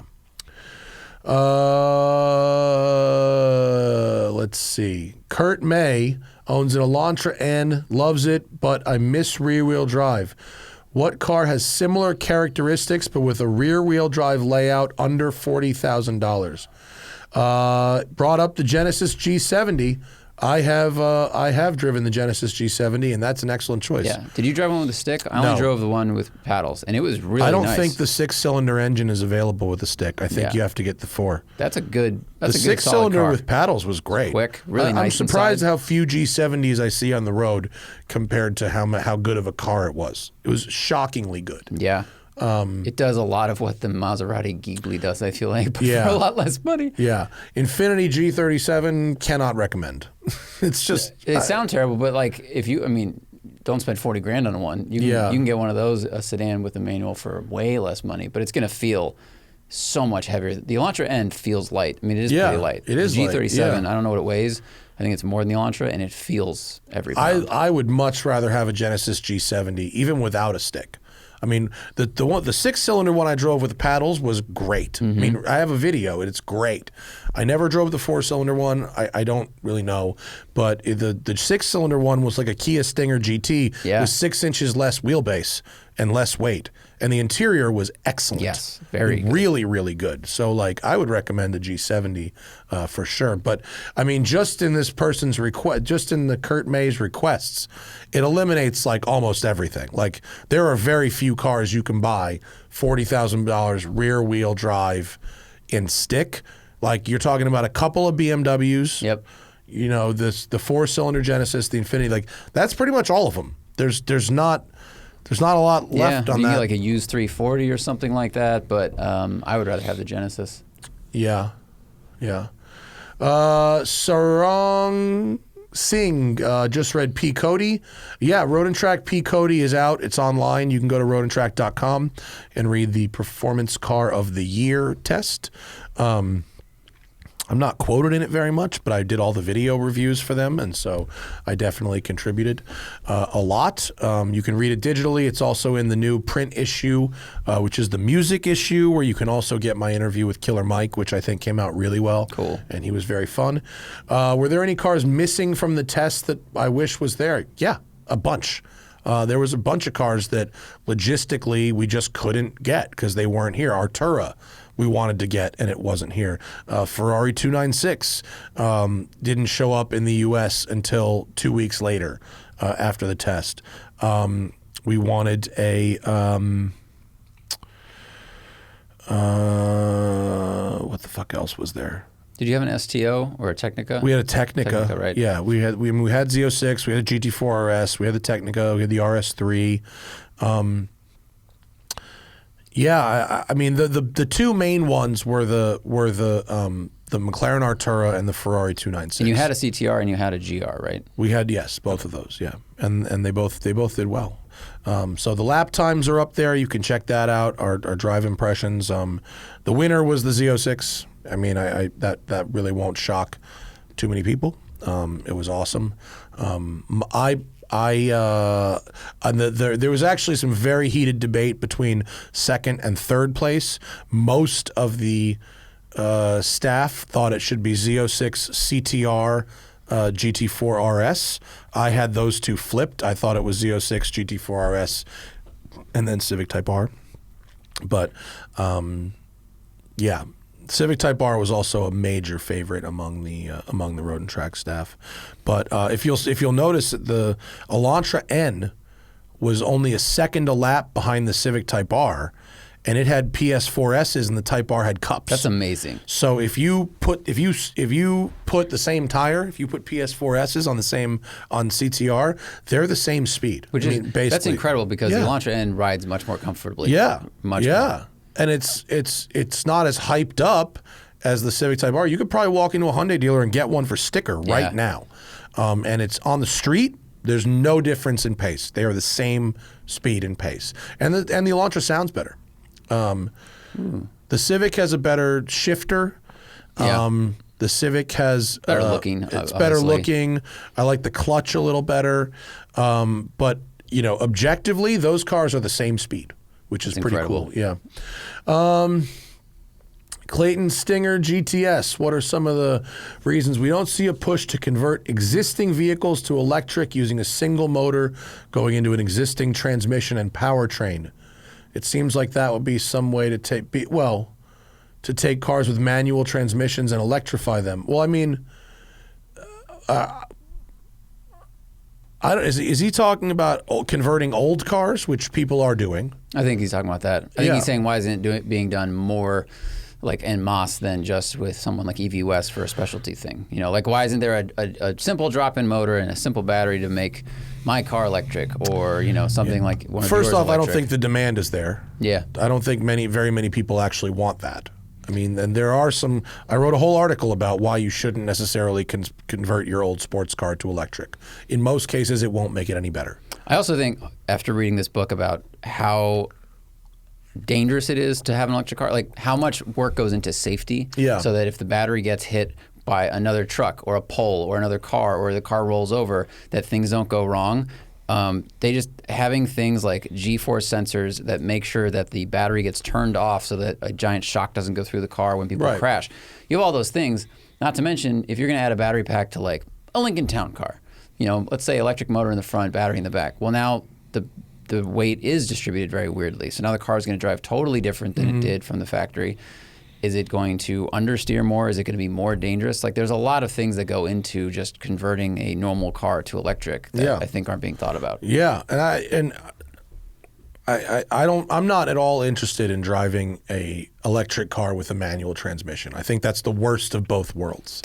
Yeah, because the electric motors can spin to whatever 40,000 RPM. Like, you don't really there's need no it. reason to have more than one gear. Yeah, I mean, you might as well it reduces the advantage of the electric powertrain, and it reduces the fun of the manual transmission. So, like, I don't. Yeah. If you want to do it, like, knock yourself out. But I don't see that being adopted in mass.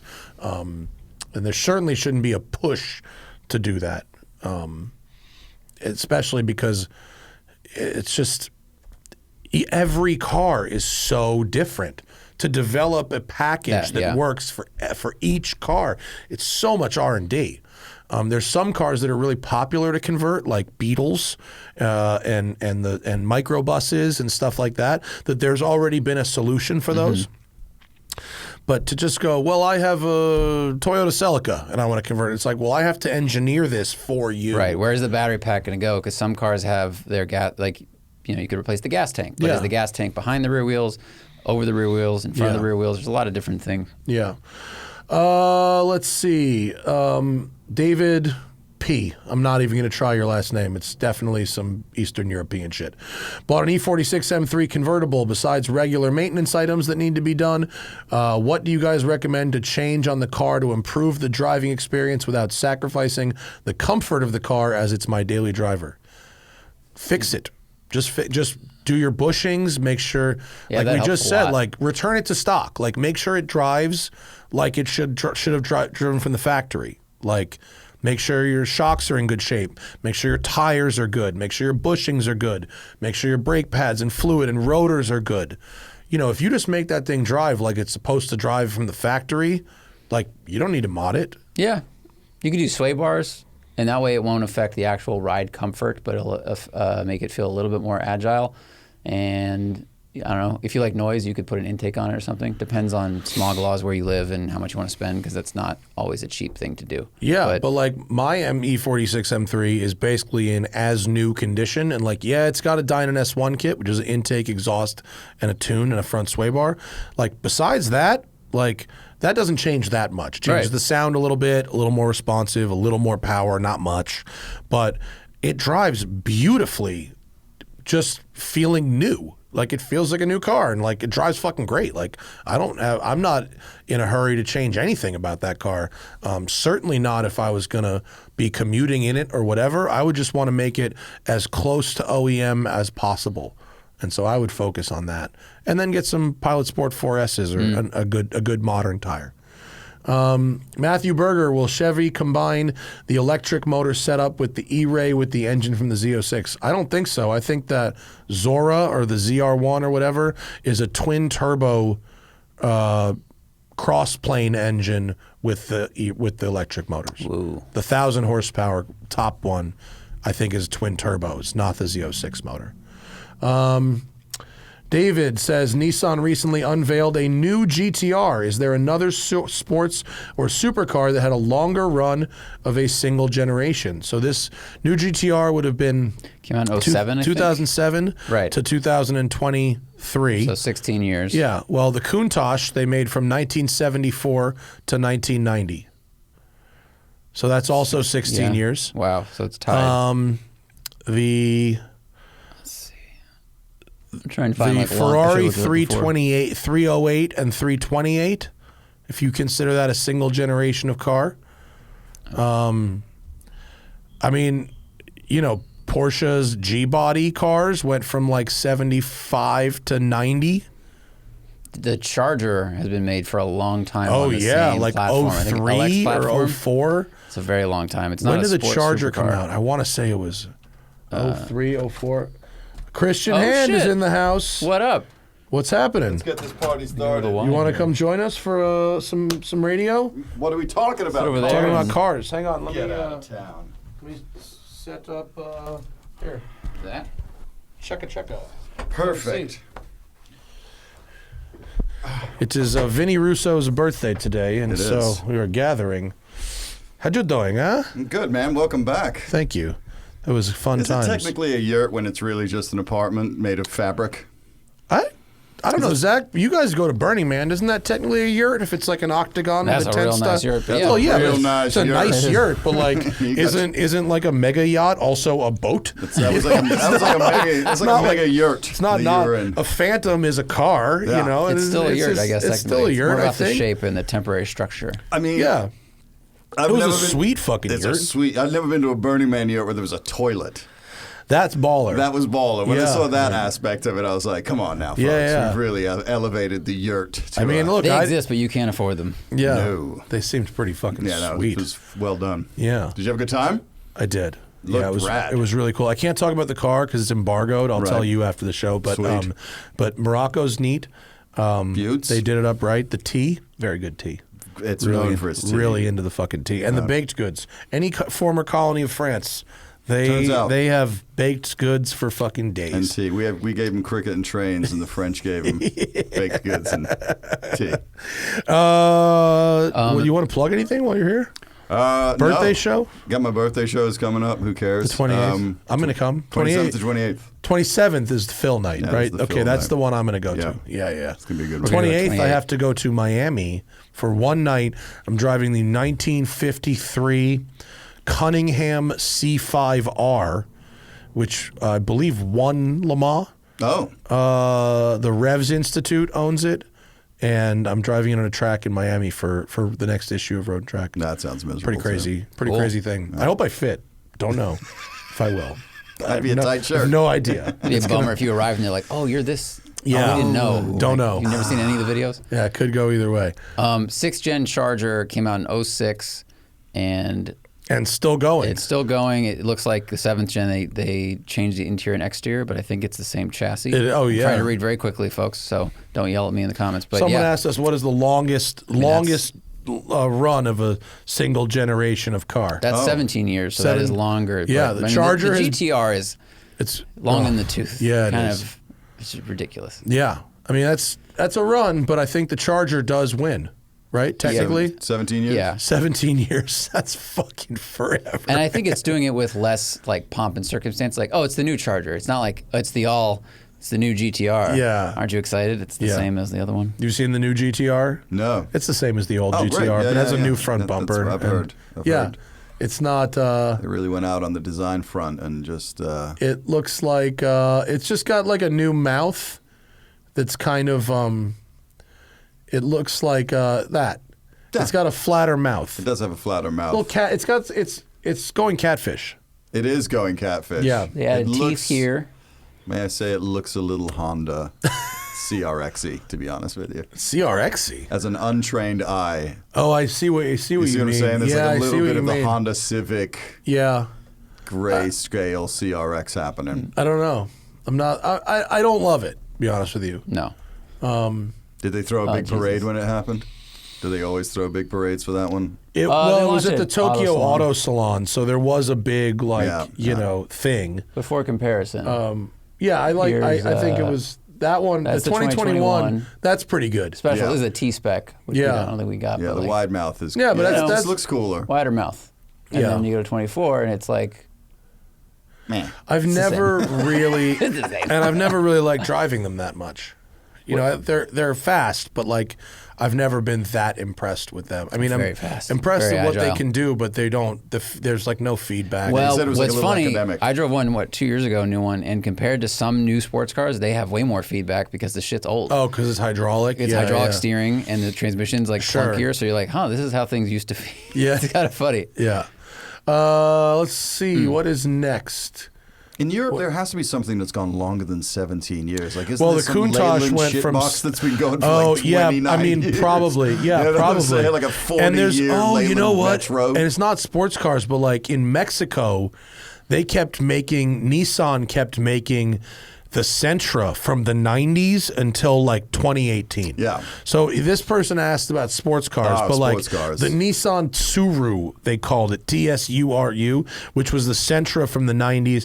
Volkswagen also kept making the Jetta from like the mid 2000s forever. until, and technically, I mean, you know, the Beetle. You know, True. they made the Citroen 2CV was made from 48 to 1990. yeah. I think the Beetle went longer. The Beetle, this graph is harder to tell because it shifts over the new one. Yeah, But I don't know if looks you like- call it a sporty car, but the Beetle is the longest running I think ever. It was like 50 fucking years they built that thing for. Yeah. It's a lot of long stuff. Suburban is also really long, but that obviously changed. Adam Little, what are your favorite shooting brakes? Any era, two-door wagons. I just saw a photo on Twitter this morning of the 1990s Aston Martin Virage shooting brake, and it was fucking sick. Sick. That's got to be one of the best. That's a good one. Aston Aston is That's a very good one. Aston It really shooting is. brake, very good. Also, the Aston Martin Lagonda shooting brake that Bo Bachman owns over at the Galpin collection. Yes, Look at that. Look at that. The Virage shooting brake. That looks fire. I've seen a here we Jaguar go. Yeah. XJS. I was just pulling up this XJS. The I Jaguar like this one better. XJS. You like it? You like the XJS one better? Yeah, I do. Oh, that looks excellent. Oof. That's very good. Oh, the Paolo Gucci. That's a Paolo Gucci. So good. Yeah, that's fucking excellent. That looks great, that one. Here's Oh, hell yeah. Yeah. I like that very much. That might be better. The Aston is a little weird looking. Yeah, This- because they made it like this out is of better- whatever they could find. Yeah, like the parts bin. Like it's a little bit put it's a together. little Yeah. chunky, a little tall. Yeah, whereas the XJ is a little bit smoother. What was the one? Wasn't there one that recently came out that I sent you a picture of, and I was like, "What is this thing?" It was a I shooting mean, brake. there's a modern Aston that has it. Yeah. There's like I think I don't know, the stuff from the '80s. That's like my favorite shooting brake era. Yeah. and it's literally a shooting brake because you would take a break from shooting. Yes, it's well- some of them. well monikered. See, spelling it Brake is incorrect. Right, it's It's BREAK. BREAK. Oh, I had it right on one of Yeah, them. you would take. I didn't say you. Other people have spelled it wrong. But Google's it's like, which one do you want? yeah. You would take a break from shooting. From shooting. You know, and That's why I would have like a you'd have like a little little- picnic set up in the back. Sure. I I think Rolls-Royce has done a couple of them. Let's just look up. The tail bed folding down thing was where you would put the sandwiches and... Yeah, the Aston DB6. Ferrari FF. Oh, there's a DB5 top left. That looks great. DB6. Ooh, that does look... Chevy Nomad. The Nomad is a good shooting brake. Yeah, if you want an affordable way into a shooting brake. I really like the DB6 shooting brake. Technically, the BMW Clown Shoe, I think, is a shooting brake. I guess it would count. Ooh, look at the bottom left. Someone built an F-Type. That looks fantastic. That is pretty. Wow, that looks awesome. Yeah, that is good. Wow, what a fucking I think it's a winner. rendering, but it still looks really good. Oh, yeah. It still looks great, though. Yeah, not real. Sorry. F-type shooting brake. There's the Viper rendering. Oh, one guy made one out of a Ferrari 550, one of those crazy design guys, like the Nils van der Rohe or something. Our friend Steve Serio has the Aston Zagato shooting brake. Oh, and then who was it? Was it Callaway? Oh, the Callaway Aero Wagon. Yeah, they did one out of a Corvette. And it looked pretty good. Yeah. That Fox body one does not look good. No, that is a travesty. That Porsche one looks terrible. That doesn't look good at all. And that looks help fucking the color. weird. Like, that's just a series of terrible choices. That looks really strange. Look at that roof line. That is just... That's funky. You know the roof line that Porsche is known for, which is very round? What if we throw that away? Yeah, it's not and great. And then flatten it out at the back. That is calamitous. That's calamitous. That's a great word. It's like a Macan, and they put a 911 front on it. Yeah. Oh, man. Yeah, that's terrible. The English, really. I mean, because it's what we did. You have to go to people that go shooting. Darling. The people who go shooting can build the best shooting brakes. That seems obvious. Yeah. All right. And that's a good question, though. Darling. Good question. Let's see. I think Sean Carl, we already addressed that with someone else at a very similar question. Oscar Negron, Macan S maintenance costs. I have absolutely no idea. Like 2 weeks ago. They asked us if they had any weak points. I don't know the maintenance costs, but they leak. They have leaky transmissions, so make sure you get one with a transmission that is not leaking. One of our patrons responded with a pretty detailed list, Oscar, so hopefully that helps you out. Yeah, that seems like DWB F11 has a very detailed list. I would go to that one. It's a very long answer. Chris Nolke, best experience you've had on track with a streetable under $45,000 car. The 86 for sure, the Type R, the Elantra N, or Veloster N. I mean, you could beat the shit out of one of those things on a racetrack. You need no modifications. Veloster N. The brakes are great. The balance is great. 86s, I mean, are really well balanced and fun. And a Mustang, if it has like Track Pack 1, I don't know if that's under 45, it's close, but that's great. Yeah. Or just man up and get a motorcycle. It'd be the best until it's the worst. It's the best car that you can put on a track. Yeah. Is a motorcycle. Go up. Are you just John Blackburn? With the recent price drop and tax rebate, I put in an order for a Tesla Model 3 Performance. I agree with all your critiques, etc. I need 4 doors, and the Civic Type R isn't attainable. I can't think of a better vehicle for $52,000 with this combo performance, safety, tech, and lane keeping. Thoughts? I mean, Model 3s are okay. They're fine. 0 to 60 performance, I'll agree with. When it gets twisty, they're not great. The handling is only okay. That's fine. You can buy a Model 3. I would say that the resale value on them is in the toilet. I mean, the price drop would make me want to go buy a used one fucking dirty cheap. Yeah, that's what I've been seeing. Yeah. I mean, I think honestly, Zach, like when these things get to 20 in like a year, company car. Just fucking buy one. Cool. You know, because the value of the used ones is dropping like a rock because the price drop, the demand was cratering, and the price drop leveled it out, but did not bump it back up. You know, these are old product at this point. So. And they're all very similar, and the driving experience is the same. Yeah. Whether it's 5 years old or 1 year old. Yeah. So. But like, okay, you know, if you wanna buy one, I mean, for 52 grand, my Mach-E was 53, and I would much rather have that.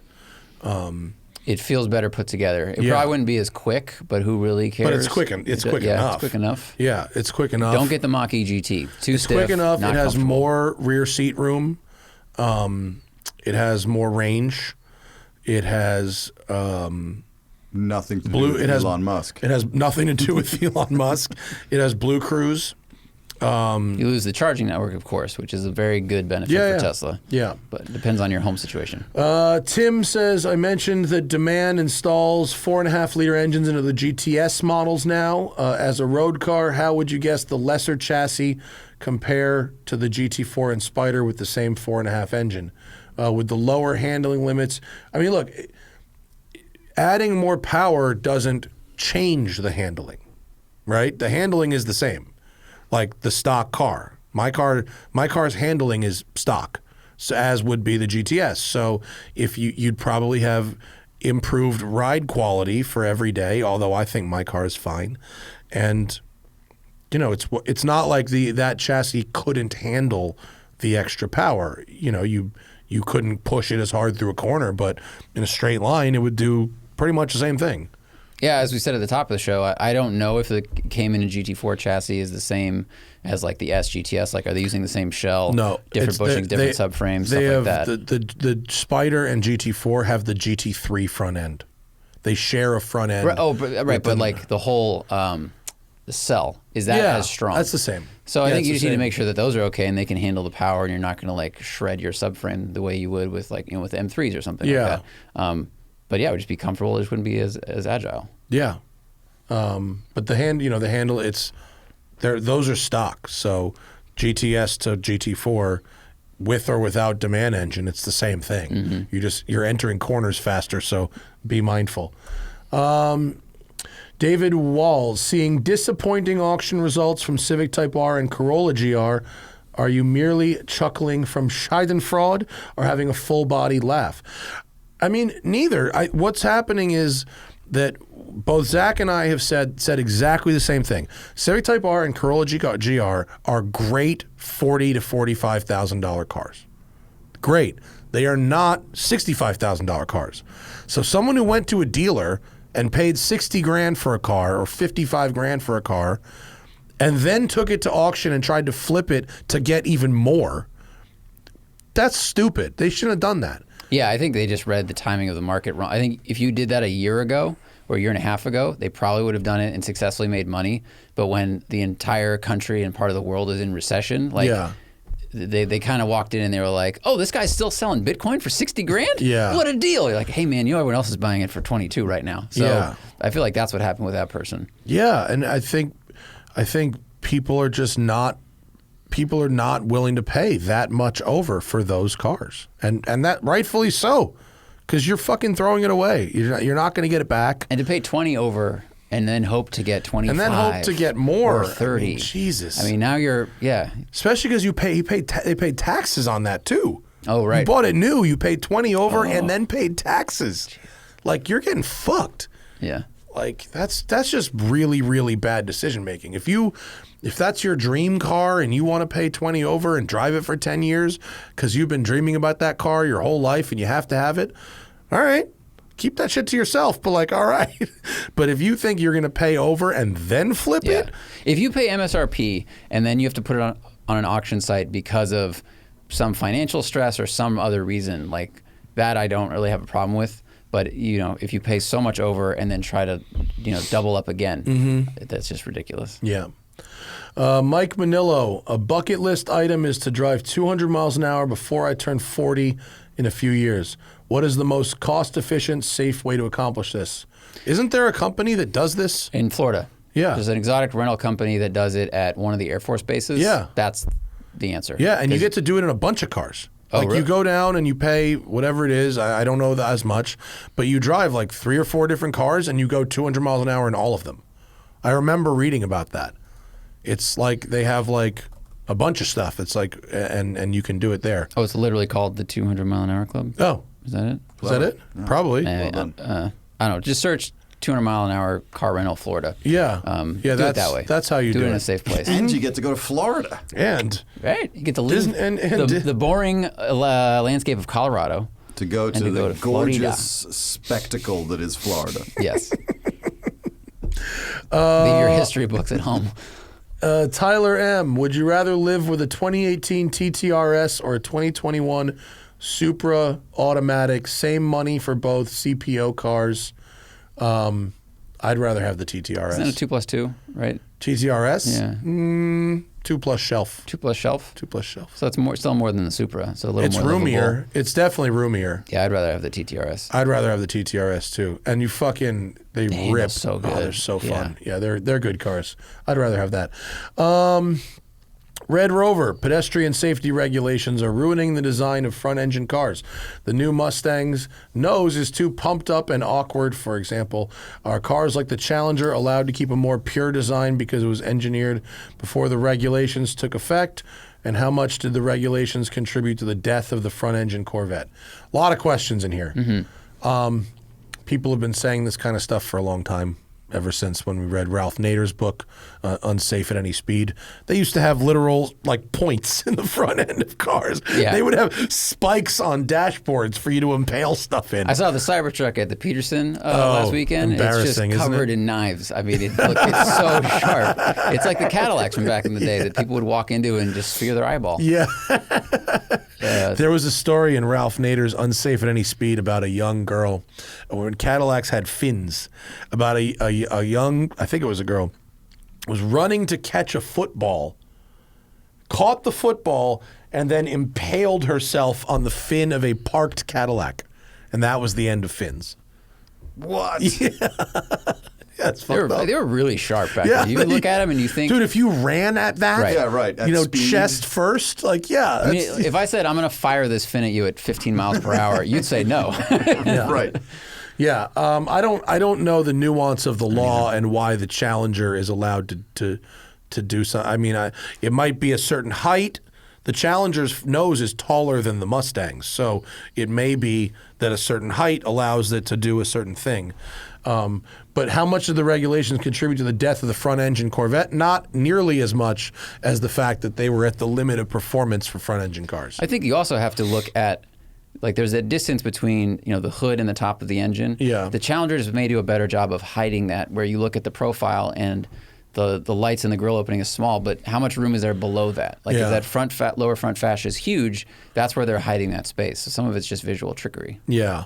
I don't know exactly. Maybe isn't it say in this book anywhere about it, pedestrian crash stuff. But look, let's just be honest. Pedestrian safety is more important.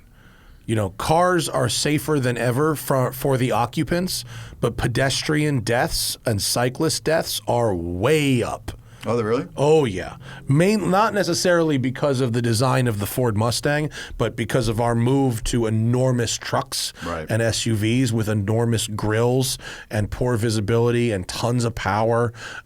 If you hit a pedestrian in a fucking F-150, pedestrian is just straight dunzo. And there's a There's no lot hood of to roll over on that thing. It's just there's a lot of writing about pedestrian deaths are really through the roof in the last few years. Distracted driving combined with very heavy cars and SUVs that cause more damage than. They said the reason that I probably didn't kill the guy that I hit was because it was the Honda Element. When It just sort of pushed him When over. did you hit a guy? Oh, it was crazy. How long ago was this? 10, 12 years ago. Oh, okay. I thought this was like something recent that I missed. Oh, okay. No. And then we ended up, he and I ended up having breakfast together for about Wait, a so year you were after. Driving a Honda Element Yeah. and hit a person? Yes. At And I what thought I killed him. speed? That was one of the advantages. Was I was coming from it was Orange onto Hollywood Sure. down my old street. Yeah. I was taking that right, which is just a shit show with all of the pedestrians and Yeah. everything. And this old dude that worked on one of the vans, the tourist vans, was cut across the thing, and I just floored it and went round and just slammed into him. Watched this dude go down, and I was like, I just killed somebody. Oh my God. And then everyone's taking photos and the whole 9 yards. Oh, It God. was absolutely awful. And then he didn't do anything, and then he was like, I'm going back to work and blah, blah, blah, blah, blah. And then 3 months later, I get a phone call, New Year's Day, first call of the day, and I pick it up, and I was like, hello, is this Christian? I said, hi, it's Terry. And I was like, the only Terry I know is my uncle in New Zealand. He has a New Zealand accent. I'm like, I'm so sorry, I don't recognize the name. He was like, oh, I'm the guy that you hit. And I was like, this, and he was like 65 years old. And I was like, this dude waited to sue me till like New Year's Day. And I was like, I'm so sorry, my lawyer's not told me not to reach out, and blah, blah, blah. And he's like, lawyers are idiots. Don't listen to those people. He's like, I was just calling to wish you a happy New Year. What? And I hope that this New Year is great. Is he watching you through the window? And I was like, can I take you to like lunch or something? And he was like, yeah. He's like, take me to breakfast if you want. He's like, my favorite breakfast is Denny's. And we met at the Denny's like every month for like a year and a half until he passed away. Yeah. No way. That's how you paid down your that's how I paid down my debt. Wow. Yeah, no, we ended up like, you know, he was a drummer and he went to the Musicians Institute and made this DVD of like all of his life's work and made 7 of them and gave me one and then passed away like 3 months later. Oh, and man. It was That's crazy. crazy. I was like, this is a peculiar LA story. Like, dude, he almost killed you. End up sitting at Denny's eating like moons over my hammy. That is crazy. Once a month. Yeah. But they said that the element was the reason that I didn't do more damage. Very safe. The Slow and flat ends gentle. just pushed him over. Yeah. You know, instead of being pointed. Hannah and I watched a guy try to cross a highway on a bicycle. It wasn't a highway. It was like one of those. It was a road that was like 3 or 4 lanes each way, which are has lights like every mile. Sure. And those are really dangerous roads. Right. That's where people get fucked up on roads like that, where it's a bunch of lanes and you could get up to 70, but then there's a light, you know, and there's crosswalks at those lights. This was right by the Facebook headquarters in Menlo Park, that road that runs right along the bay and goes over that bridge to leave the whatever Facebook's campus was. And we saw a guy guy shouldn't have been crossing, but he did, and he got fucking hit at 60 and went flying. I mean, 100 feet, 120 feet, flying, him and the bike. And we stayed, and like I blocked off traffic while Hannah like tried to like keep the guy fucking stable, and there was a couple other people there. One of the people who saw it happened to be an EMT, so Hannah was like assisting this guy until the ambulance showed up. Like at the time he left in the ambulance, he was alive. Like I don't know what happened after that, but he survived to the ambulance. That's all we know. But when we heard that just like the loudest crunch, and then just saw this dude up in the air and just sailing, and we were like, this guy's 100% dead. But he did not die. Yeah. But I mean, it was like a Golf or something that hit him. Imagine it was a fucking Escalade. F-150. Yeah. When I had the Citizen app, I remember just a thing popping up at night, and it was like pedestrian hit by car decapitated, and it was like a 35 mile an hour zone. So just to like piggyback on what you're saying, if you get hit the wrong way or by the wrong car, I mean, you could be going half the speed of freeway speed and get really hurt. And you could survive being hit by an Escalade, and you can die being hit by a Honda CRX. But you know, you got to look at the data and the trends and what the math says. You could die getting hit by an idiot on a Lime scooter. You could get hit wrong. Our friend's leg got miles an hour. shattered having that happen. He was in Portugal. He got hit by someone on a scooter, and his leg was broken in like 8 places. Did you listen to the? Oh, you did. You were with me. The dollop about the Segway guy. Yeah. Yeah. There's a good dollop about Dean Cayman, the Segway guy. You should go listen to. And Didn't he go off a cliff? He didn't. He was the inventor. Oh, it was the other guy. The company was doing really badly, and they brought in a new CEO to run it, and like. That guy went off a cliff on a Segway. Yeah. If you put it in a movie, nobody It wasn't would great. believe it. Exactly, right. It's crazy. Yeah, it wasn't the inventor. It was the CEO they brought in to fix the company.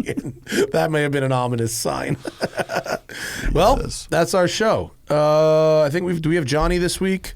Yeah, Friday, I think. I think we have Johnny this week, and we also got to record the show with Steve Sutcliffe for the Dakar. I'm going to circle back with him, and we got what else?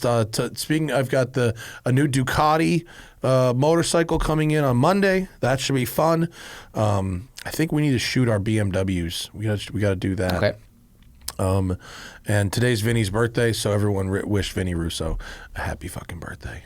He's 45, I think, maybe 44. children. I should probably figure that one out before we get out there. Thanks, everybody. Thanks for stopping by, Christian. Pleasure. Have a great show. Great day. Kind of great show. I told you my brain was fucking mush. You're gonna crash so hard. In Yeah. like I'm gonna need 3 more espressos to make it through Vinny's birthday party. See you guys later. Bye.